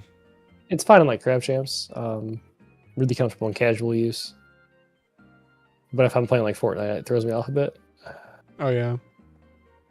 This shot is crazy. Did he like overlay 2 shots? Who is this from? Mazro, PMD. Okay. What do you think PMD stands for? Whenever you ask what an abbreviation goes for, my mind just goes to the dirtiest places. So mine went to postmenopausal drip. I don't know what that means, but that's what it stands. Mouse pad disorder. I don't know. Like pad mouse. Permanent mouse disorder. We need to, instead of going dirty, we need to make it mouse related. Speaking of mouse related, here's a mouse. And the related topic is, is this a bad idea? Pay $1 to get $15 off. It's a voucher for an early bird of the Epomaker Carbonis. A fitting follow-up to the CARPE-X. That doesn't sound anything like the same word. Yeah. It's got that ribbed for your pleasure on the back, just like the Chilkey Glacier. Clearly a different shape, though. It's got the same wheel as the Chilkey. It looks nice, except for the stupid ribs. Clearly, we have the same OEM. The purple and black looks nice with the gold accent. I'm down for that. Are you getting one, Daz? I was offered it. That's where I guess came from an email, I think. Okay. Obviously, the link is live, but that and a bunch of keyboards that I have to go They have like a low-profile keyboard, I guess, and like a full-size HE that I'm not interested ever in because it's a full-size keyboard and my desk isn't that large with my mouse pad stack. So, yeah. Well, okay. I want to go back to this though. This voucher thing, I had some thoughts on it. Oh yeah. Yeah. So, guys in chat, what do you guys think about this? Like, okay, so the pro is you're not pre-ordering something, so you're not like full committing. You know, your commitment's only $1, and for a $15 off coupon, like that's pretty good. 15 ain't nothing. I don't know. Do we know what this launches at? It says pre-orders open in January, shipping starts February, and you can't cancel the $1. Probably like $80. Yeah. That's my assumption. You get an email. They send you a code. There's going to be shipping costs. The code is going to have to be used with this web store. Non-stackable, only 1 month validity period. Okay, so here's my thoughts. I said to you in a message, 1 month validity? Damn, I don't know how I feel about this. On one hand, I prefer pre-ordering. I prefer this over pre-ordering because pre-ordering is like totally blind and you're putting up a lot of money. But I guess maybe it's refundable. But on the other hand, if they're going to do this discount, why not just discount it at launch? Like, the $1 thing, like the pre-ordering, my understanding is so they can like reserve production capacity or they can establish their order quantity from the factory. But this is like, they said they're already shipping them. So if you're trying to promote something early bird, just make it an early bird price or like email out a code or something. But forcing people to input credit card information for a $1, like the $1 doesn't really move things for them. Even if they get like 5,000 orders immediately, which they're not, you know, it's probably gonna be more like a few hundred if I had to guess. I don't know. It does lock in manufacturing costs more so, like Dazar was saying there, which depending on company size can matter quite a bit. But Yeah, like ATK discounts all their mice are out the door, right, for like a week or two, and then they go back to their normal price. Yeah. I just don't get this. Maybe there are worse things, but there are better things. I guess. Yeah. Like if you pay at only $1, maybe this is a privileged take, but if you pay only $1 and you decide, damn, your car just broke down and you shouldn't be spending $75 on this mouse. You're out $1. That's not a huge deal. I mean, $1 in gas for me is like my car's really inefficient, so that's like driving for 5 miles. But maybe that's a privileged take. I think it's more just like the ethics of it, of inputting your credit card information into yet another website. Have people do something else. I don't know. Have them fill out a survey, like a customer survey, like, hey, how'd you hear about us? What do you think we do right? What do you think we do poorly? Okay, good job. Thank you for answering. Here's a $15 off. That's worthwhile information. I don't know. I just feel like this could be done better. Maybe it was studied in marketing and it just helps sell more mice, more items. Here we are talking about it. As if we know. Yeah. What do people in chat say? Zara's many thoughts. Yeah, you're hooked. Oh, that's part of it. Maybe like a mental hook. Okay. Like a commitment. Yeah. Yeah, that's a good point, Azar. That's a really good point. Okay. Well, thank you, Azar, in chat. Marketing extraordinaire. Terra Pro new colors. Epomaker. ZOwie U2 DW Gloss. I don't know. Is this old news? Did we know this already came in a gloss? Maybe. Okay. All right. Next topic. I don't know, dude. These topics this week, honestly, we didn't have a whole lot. Rapoo VT3s Air releases. Yay. Chinese text. Let's go over to Yandex image translate. I was getting the VT3 Air MAX before I wasn't, so yeah. Oh well. Oh. When your rep leaves the company. Yeah. Jimbo is G-Wolves. This guy is Jim Bob. Jim Poo. Jim Poo. If you ever watch again, we miss you. Yeah, we miss you, Jim. All right. VT3s Master Edition. 39 gram Air Max. Wait, why did I put Master? 39 grams, zero gravity feel. I'm pretty sure this is without skates. There's going to be... So it's like 43 grams. Yeah, Nordic 54 H20 series. Their C-Click 2.0. Their V wireless. Oh, 54 L15. Maybe my bad. 300 milliamp hour battery. Fast charging. Wow, a 32 millisecond, 0 to 32 millisecond lift, like a lift cutoff. So you can avoid accidental clicks. That's nice to see. 8K hertz, of course. 275 hours they're quoting with the 300 milliamp hour battery. Family bucket drive, A-hub, my favorite. And violent competitive mode. Sounds good, right? Sure. Levi customized special dimming micro switch, $39.50. It's a good mouse. It's going to be overpriced. So you can just battery swap and get yourself a VT3s Air Max, and then your house will burn down, and don't blame me, because I warned you.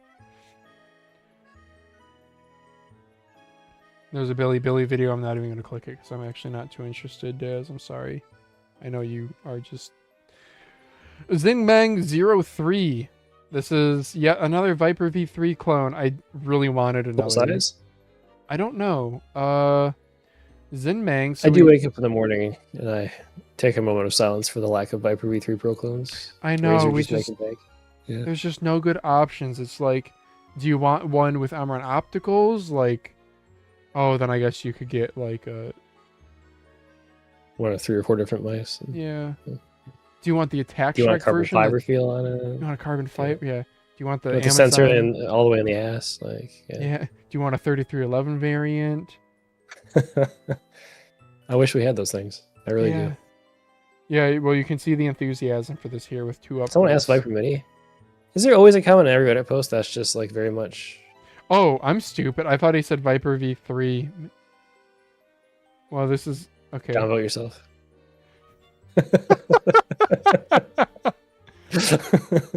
I don't even care. I don't even... I think I saw the notification and I replied to something. Oh, yes. This was right after I posted my EWEADN Z7. So your mind was like, yeah.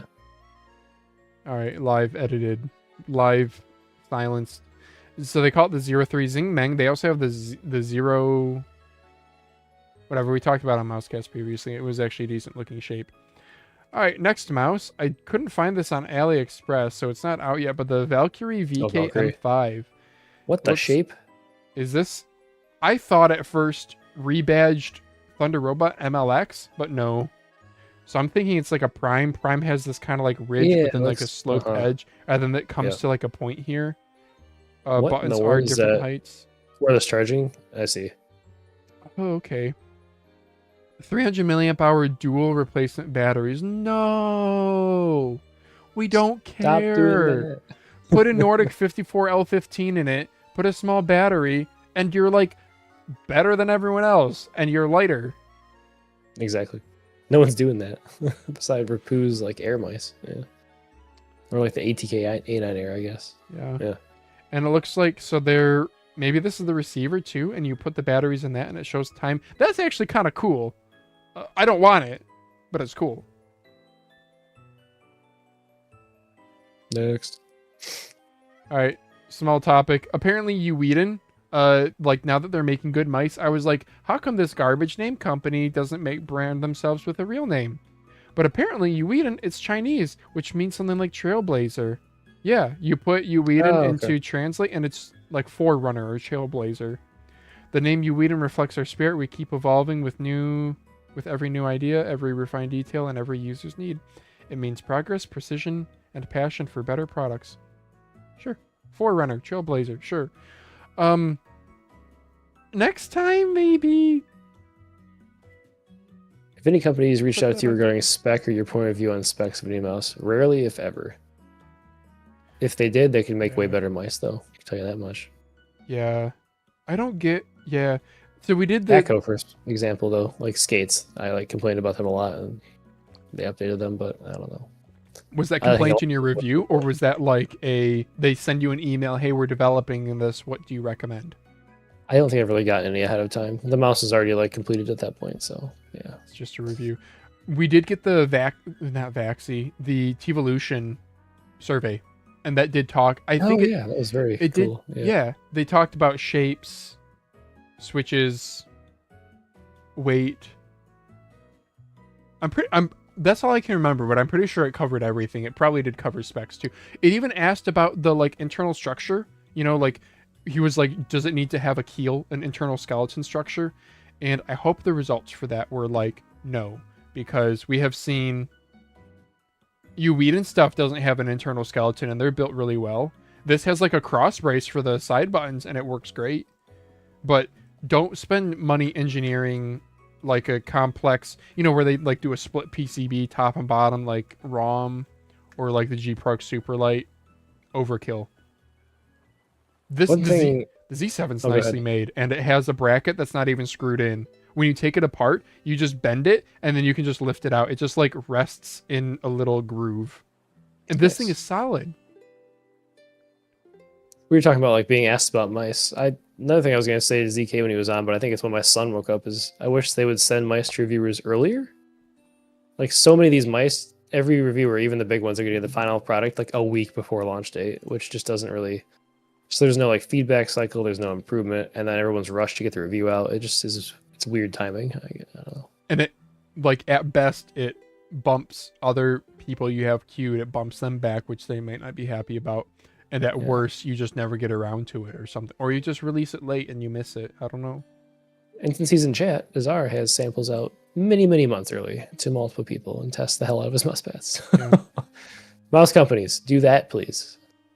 Some do, but not all. The big guys, like Logitech, I mean, people were playing with SUPERSTRIKE months ahead of time. They're good at that. Yeah. Okay. That's it for mice. Let's move on to pads. We have PMM. It has Quantum Edition pads. This is the reveal. There's 4 services. Glide Like Glass Stoplight Cloth. Available soon at PMM and resellers. And this like edgy 2000s music video aesthetic. Right on. That's a great way to describe that. Wow. Yeah. I think I'm about to like spawn in the most wanted Need for Speed Most Wanted on like Hell GameCube. yeah. Well, you listen to Linkin Park. A heartfelt thank you to Paper Platoon for the edited sound. What a piece of art. Right on, dude. So it's going to be available at these resellers. Here's our own USA warehouse. Dude, PMM. Right on, dude. Happy to see you succeeding. I did see the price. Somebody commented the price. Oh yeah, $67. It ain't cheap. He says worth every penny. We will see. I do trust in PMM to like actually make something that feels substantial. So talking of used a pads, single one of the products. I haven't either. I have one inbound. We'll do a quick when we get to personal ramblings. I'll do a quick of what I'm getting from Boardzy. Let's do Infinity. Oh, this is just quick little news. Doesn't exist. Well, Infinity mice, their pads are restocked. Infinite Control V3, V2, whatever's the most recent, and this Infinite Speed are restocked. Okay, last bit of little news. G-Wolves, Jim, need a recommendation for best keyboard switch for gaming. What an AIS like prompt response. Does he just treat Twitter like we're AI? Did RGN really respond with low profile linear? Interesting. Sure. That's like what the Yogo is. Yeah. I don't. Hey, as long as it's Hall effect, I actually don't mind that Dazz. Low profile switches have usually less overall travel. I mean, you can just put dampening. Have you ever used those O-rings? I have, yes. When I took cherry brown switches into my office work like 10 years ago, I had to put O-rings on it to not sound like a moron. Or like an ass. Yeah. These do change the feel because they bottom out on something rubber, and you can change the different rubber hardness, and it changes the sound and all. It makes it much quieter, but this also shortens up travel a ton. If you guys haven't used these, they're worth trying if you think you want like a quieter experience and to raise your bottom height up. They're cheap. You can get there you go, $5. That is a bitch to put them on and take them off, though. Yeah, Such I know. A process. I love my little dental pick. You know what they use for cleaning your plaque at the dentist? Dude, those work great for these. All right, that's it for news. Let's move on to community recap, which we have nothing. Community recap. Oh, yeah, no, personal ramblings. Woo. Okay. So I have a personal rambling. Can we check out Phalange's channel first? Because I want to... Yeah, I didn't do much this last week. And there's not much coming, so... 18th... Wait, what did I do? Google account, not view my channel. So I did release a video. Oh my gosh, 171 views, I'm popular. Yeah. I got pads from Boardzy. So... Maybe I shouldn't be saying Riz this. looks horrible on it. Oh my goodness. Yeah, I ended up buying a whole bunch of stuff from Boardzy. So the PD one in this video, it's less than 2 minutes long. You guys should go watch it with audio. Okay, Daz, I have to pause it here at the PD. Dude, the PD 155. This is the first mouse pad in a while where I have felt like mouse pads are all just cloth squares, right? That sit on your desk. This feels like when somebody is like, if you were to show your coworker like one of your exotic mouse pads, like an artisan, and you're like, yeah, this is $70 after importing it from Japan, and they're gonna be like, wow, that's insane. If you showed somebody this and you're like, this is, I don't actually know how much this retails for. If you're like, this is $50, $70, whatever, they would look at it and they would go, I can see that. Wow. It's impressive. Yep. And the new one, PD170 is 60 before shipping for the XL Square. So okay, good to know. I would know because I went to check it out and it was sold out today. So. And I washed all of these because one of them had Boardzy, all of them had Boardzy goobers. So Nova was very interested in the packaging because he has a dog. Yep. Apparently you're not supposed to wash the PD surface. Vaxi only recommends like a damp cloth and just wiping it. I didn't know that. I washed it. It's fine. You don't want to use like a brush. You don't want to scrub. I used my hands and I actually used like 2 mouse pads together. I just rubbed them like cute. that. Yeah. Yeah. I mean, that's how washing your clothes in the wash actually works. I don't know if you guys knew that. It's from your clothes rubbing on each other. Was there anything else really noteworthy? The Riz I rather liked more than I thought. It feels like a suede texture. It's super duper slow. I kind of fudge this for the camera. This ROM mouse, guys, I'm gonna reveal something to the MouseCast audience that makes this mouse really slow. Oh. Okay, it looked Left- terrible. Yeah. Left the stickers on. The PD155, by the way, it does not feel that slow. It's like a balance pad. I would not call it a control pad. Okay. Yep. Yeah, the Riz is like an insane control pad, but weirdly the static friction is not as the dynamic friction is more. So because the static friction is actually lower than the dynamic, Oh, you can wait. still change directions decently. It's not unusable. It's weird. But oh, it feels though on your skin, it feels really weird. Like your skin drags more than the mouse. It's bizarre. It's bizarre. Yeah, some other stuff I don't think is as interesting. The Kurosen Shogun, somebody asked, I stuck them up to my wall of my shower to let them dry. They asked which, Mr. LKL said, what order did they fall in? A couple of them fell. The Shogun, I had to use both hands to peel that off. The Shogun's nice. I really like the Shogun. I'm probably going to be keeping it. It's like a nice 560 length too. All the ZOwie pads did not at all impress me. They all are just like a slightly upgraded version of a cheap pad. Mm-hmm. So I'm not a fan. All the edgeless Laonda pads are nice. The Vaxi edgeless are definitely better made in my opinion. But the Laonda stuff they're kind of early to it and their bases are good. I don't know, dude. I'm Vaxi pad pilled. This thing is so firm. It's so... Oh, I love this thing, dude. I love this thing. Yeah. You guys can watch the video. Oh, I did get a Key 83 prototype from Boardzy that has no artisan logo. Oh, okay. And that's about it. Yep. Okay. And then, do I want to show what I have inbound? Sure, I'll show what I have inbound. I'm going to have to, like, screenshot this and fudge it. Deep focus. I know. I've been watching this like ex-CIA guy. He's a really good storyteller, so that's what I have like listened to at work. And then you start listening to one thing, and your whole algorithm is like, you want more, don't you? They're way too sensitive. Yep. Yeah, Twitter's the worst, dude.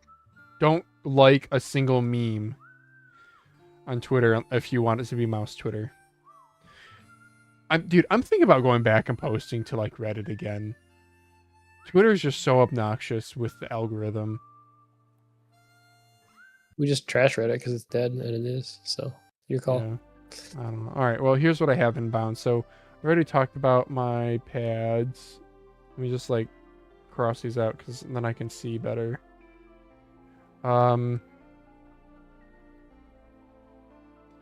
Yeah, there we go. Mouse pad. All right, so these are the mice that I'm getting. Anything stand out to you, Daz, is like you're interested in checking out? We do have a PMM Zen 8K down here. I'm excited for that. A9, Boardzy Zebra, Cloud Ultra. I'm more interested in the pads than the mice, to be honest. Really? Okay. None of the mice besides the A7X do I really care about. A7X. Yeah, Liam glazed it and was like, this is a really good product, but we have all forgotten about it. I've heard really good things about it from everybody. Yeah. Yeah. But I went to look at it on like Alley, and it was not cheap, and I'm not buying it, and I don't talk to MCHOs anymore, I guess. So whatever. Okay. It is what it is. Any questions about any of the pads that you want me to comment on? I have What's some your favorite ZOwie. outside of the PD155? Good question. And why is your naming scheme so dumb? Yeah. I have no idea what it means. Because I haven't had a pad before. Like, it mean nothing to me. I could figure it out in 5 minutes, 2 minutes probably, but I have not taken the time. So. Yeah. If they're not a skew machine either. Like Pulsar is a skew machine, but Vaxi My problem with it, isn't quite. I've watched reviews of these pads for them, and I don't remember what they are. But if they had a name, I would know. I know. That's my yeah. Yeah. So And I think they could still do an alphanumeric naming scheme if it just was fewer. Like, what if they just did S for speed, C for control, B for balance, and then you just have, I don't know. In my opinion, I don't think you need a number for size. I think you should just sell 500 by 500 and nothing else. call it a day. But then base firmness. You could do a base firmness that's 1B, 1S, 1C. That's fine. That's Yeah. better. Yeah. What is and then the surface. I think the surface. I don't know. I don't know. You know how I would do it? I would have the surface is the defining name. Surface. Call it whatever you want. Jade Fire. A day to remember. I don't care. The surface gets a special name. And then we're always used to shopping for then the base. The surface. Then we shop for the base firmness and the size later. So then do numbers just for those two things. Do alphanumerics just for those two things. Sure. I think that's what I would do. Okay, so my favorite other than that, the Laonda Blitz, it's nothing new to me because I already knew that I liked the Blitz surface. The Molten Edge is nice. I'm sorry, but Vaxi executes the Molten Edge better. So I'm a little bit biased there. Like, the Molten Edge Laonda pads feel like a nice quality Molten Edge version of a good high quality pad. The Vaxi feels like something totally different. The super firm base, the like really tight weave that like drapes over the edges wonderfully. Oh, and the like logo is small. Anyway. So that one's not as interesting. What about the Ninja? Is that what it is? The Kurosun Shogun. Shogun, yeah. It's like, to me, it reminds me of like a Metrova pad. It's like a good surface, and then it's made at like a B plus, A minus quality tier. Sure, yeah. And it has I would say it's more of a balance. It's like a balanced control pad. It's right between there. The XY is pretty different. The X, you kind of have these grooves that you feel like you're in when you're going back and forth. And then the Y, you get more friction because you're like going over those grooves and it feels more plush. Whereas this way it feels more gritty. I like it. I am going to keep it. But, Boardzy sent me an extra one. I don't know why. I need to DM him if he wants it back. But if he doesn't want it back, maybe you can have it. An extra Shogun? Yeah. Oh, okay. Why did you get an Anon Ultimate? Because he was giving it to me for cheap. Oh. And it's Nordic 54 series. So I'm going to sell my other, because I battery swap. So I'm pretty privileged. I'm like side grading. The Key 83, I guess, would be the other one that I really like. 490, yeah. Yeah. Anyway, there you go. That was my personal ramblings. Do we want to check out your YouTube channel? Not particularly much going on there this week, but we can. Okay. Oh, why is my home? Oh, this is for you. Yeah, the for you is crappy. I need to take the streams like down then. Like, it's mucking up when people visit the channel. Huh. That's a problem. Yeah, maybe put your shorts higher. Yeah, I would put your shorts higher, dude. I would do your videos number one, and then you could even do shorts number one. Could do it, yeah. I think, I don't know. I did one video just out of necessity, right? It's still a decent pace, but it's slow for me.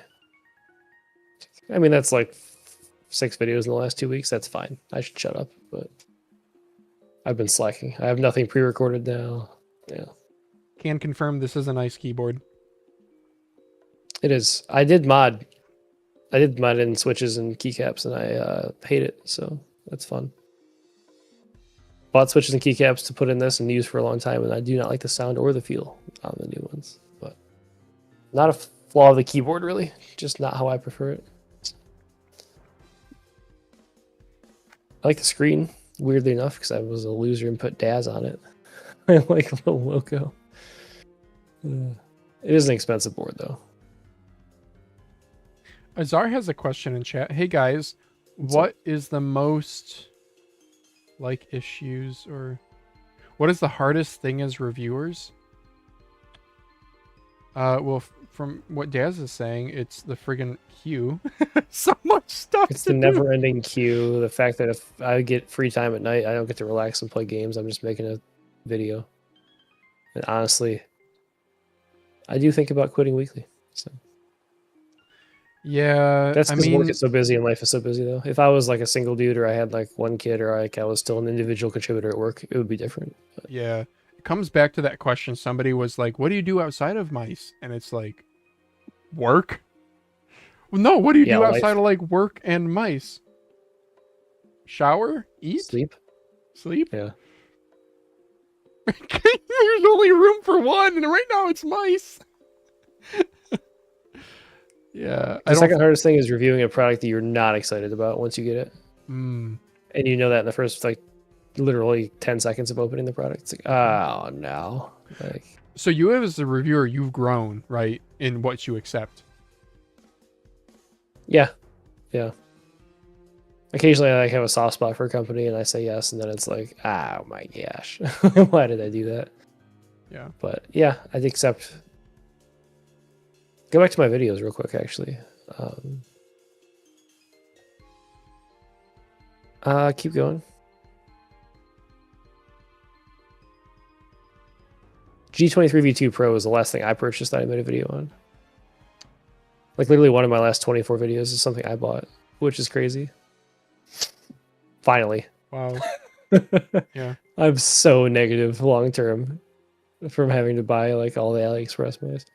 One thing that within your control that you want to change, saying no more. Saying no more. Slowing down a little bit. Yeah. Another thing that I can't control. Would love to get mice earlier in the process. Would love to have companies not say, we want the review in 2 weeks and we're shipping it now from China. Good luck. So then it just doesn't happen in time. Like, yeah.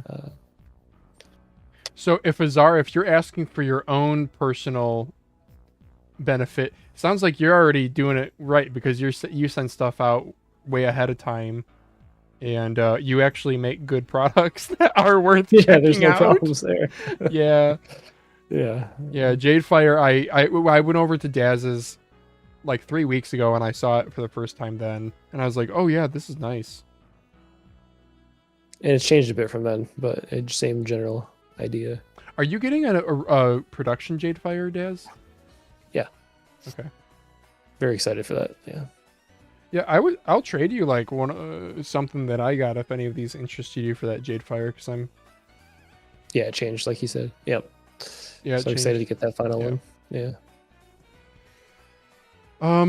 Yeah, and then for me, I mean, it is fun. On the one hand, I like new technologies like the VOOC or SUPERSTRIKE. I think it's fun to check out something that's wildly different.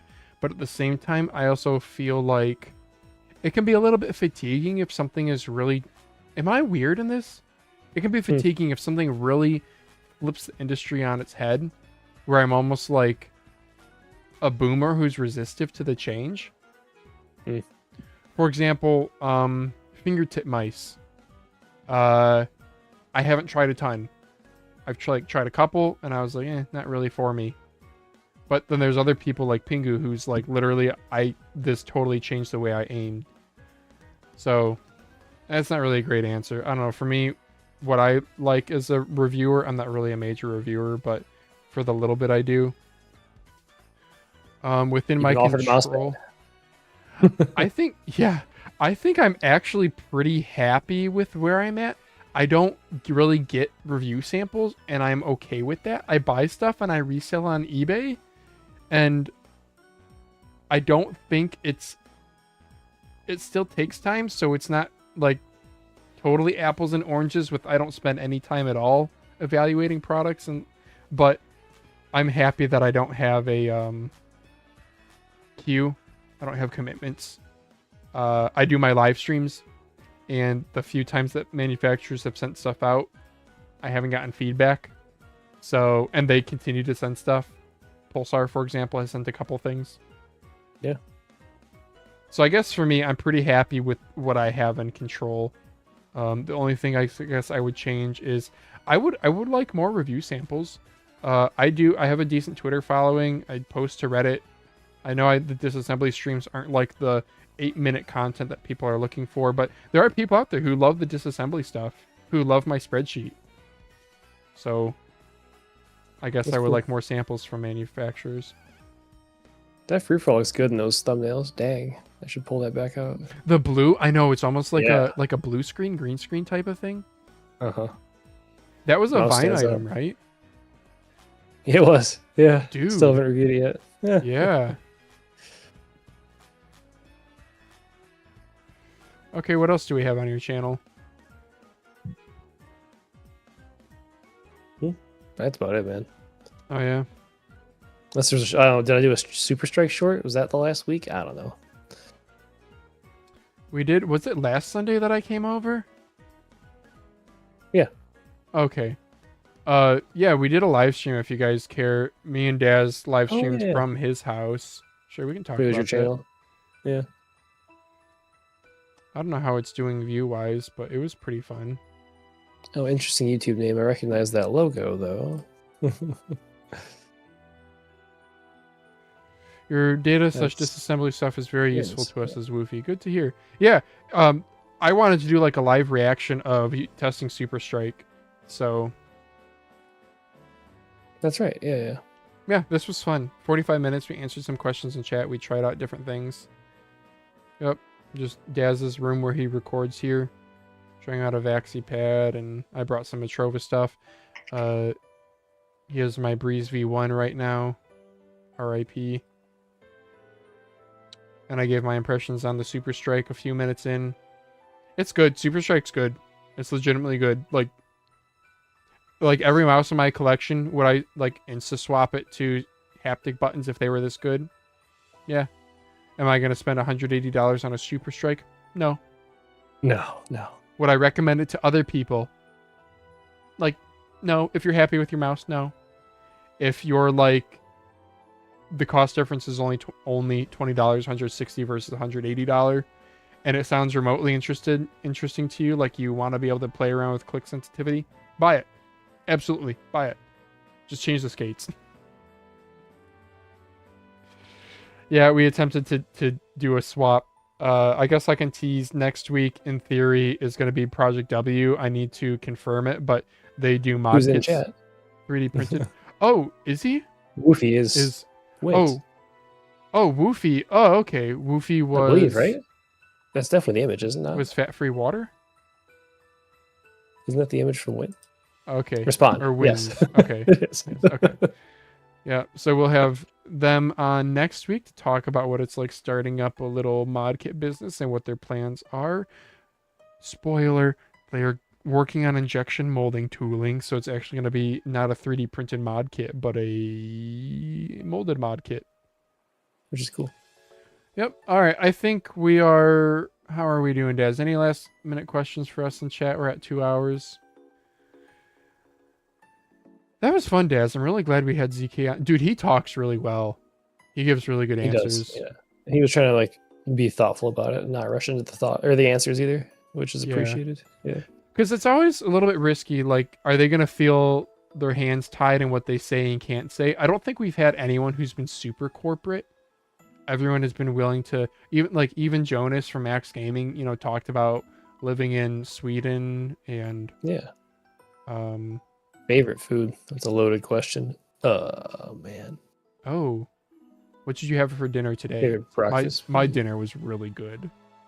I always make breakfast for dinner. I make breakfast for dinner on Thursdays. So we had French toast and like smoky links, but French toast with Texas toast. Yeah, it's either that or banana pancakes. So. Banana pancake. I'm a huge breakfast burrito enjoyer. Oh, I could go for one right now. It's 1 o'clock. Yeah, I think it's time for. I'm also very. That's the problem when you stay up this late doing this. You get hungry again. Like it comes full circle. Yeah. But then you don't want to eat because then you're just like literally eating and then going to bed and like you just. It's like what's the point? Yeah. I had today fried chicken that Lauren fried. Oh my gosh! When I got home, and the smell of deep fried. So she did she followed a recipe. She made her own like breading. You put it in the egg batter, then you bread it, and it's like paprika and garlic and a little bit of lemon. Just adds a little bit. I don't like really salty stuff, but the lemon adds that little bit of bite. Oh, it was just so subtle to the fried chicken, where it's not like a lemon fried chicken. It's like a fried chicken with like a little bit extra zing, and it was so good. My mouth is watering thinking about it. Fried chicken is sure a solid favorite. Anything. No, my favorite food is French fries. If Daz and I ever go out to eat someplace, I'm gonna get French fries because like I love trying different French fries from different places. Yeah, I do love some French fries. Although we had some last week and they were like the thick steak fries. I'm not a fan of those. They were like so thick, but also sweet potato that it was like not fully cooked. It was like eating a potato. It was half raw. Oh, sometimes steak fries can really hit the spot. Like Red Robin. It depends. Yeah. Red Robin is a favorite of my friend group. I do like the freedom fries, whatever they're called. I'm gonna like location giveaway, but Hopcats fries are good. That just gives the state away. But yeah, I don't remember what they used called. to be called Cosmic used to be fries. called crack fries. Yeah, but that was, I guess, offensive apparently. Offensive to crackheads.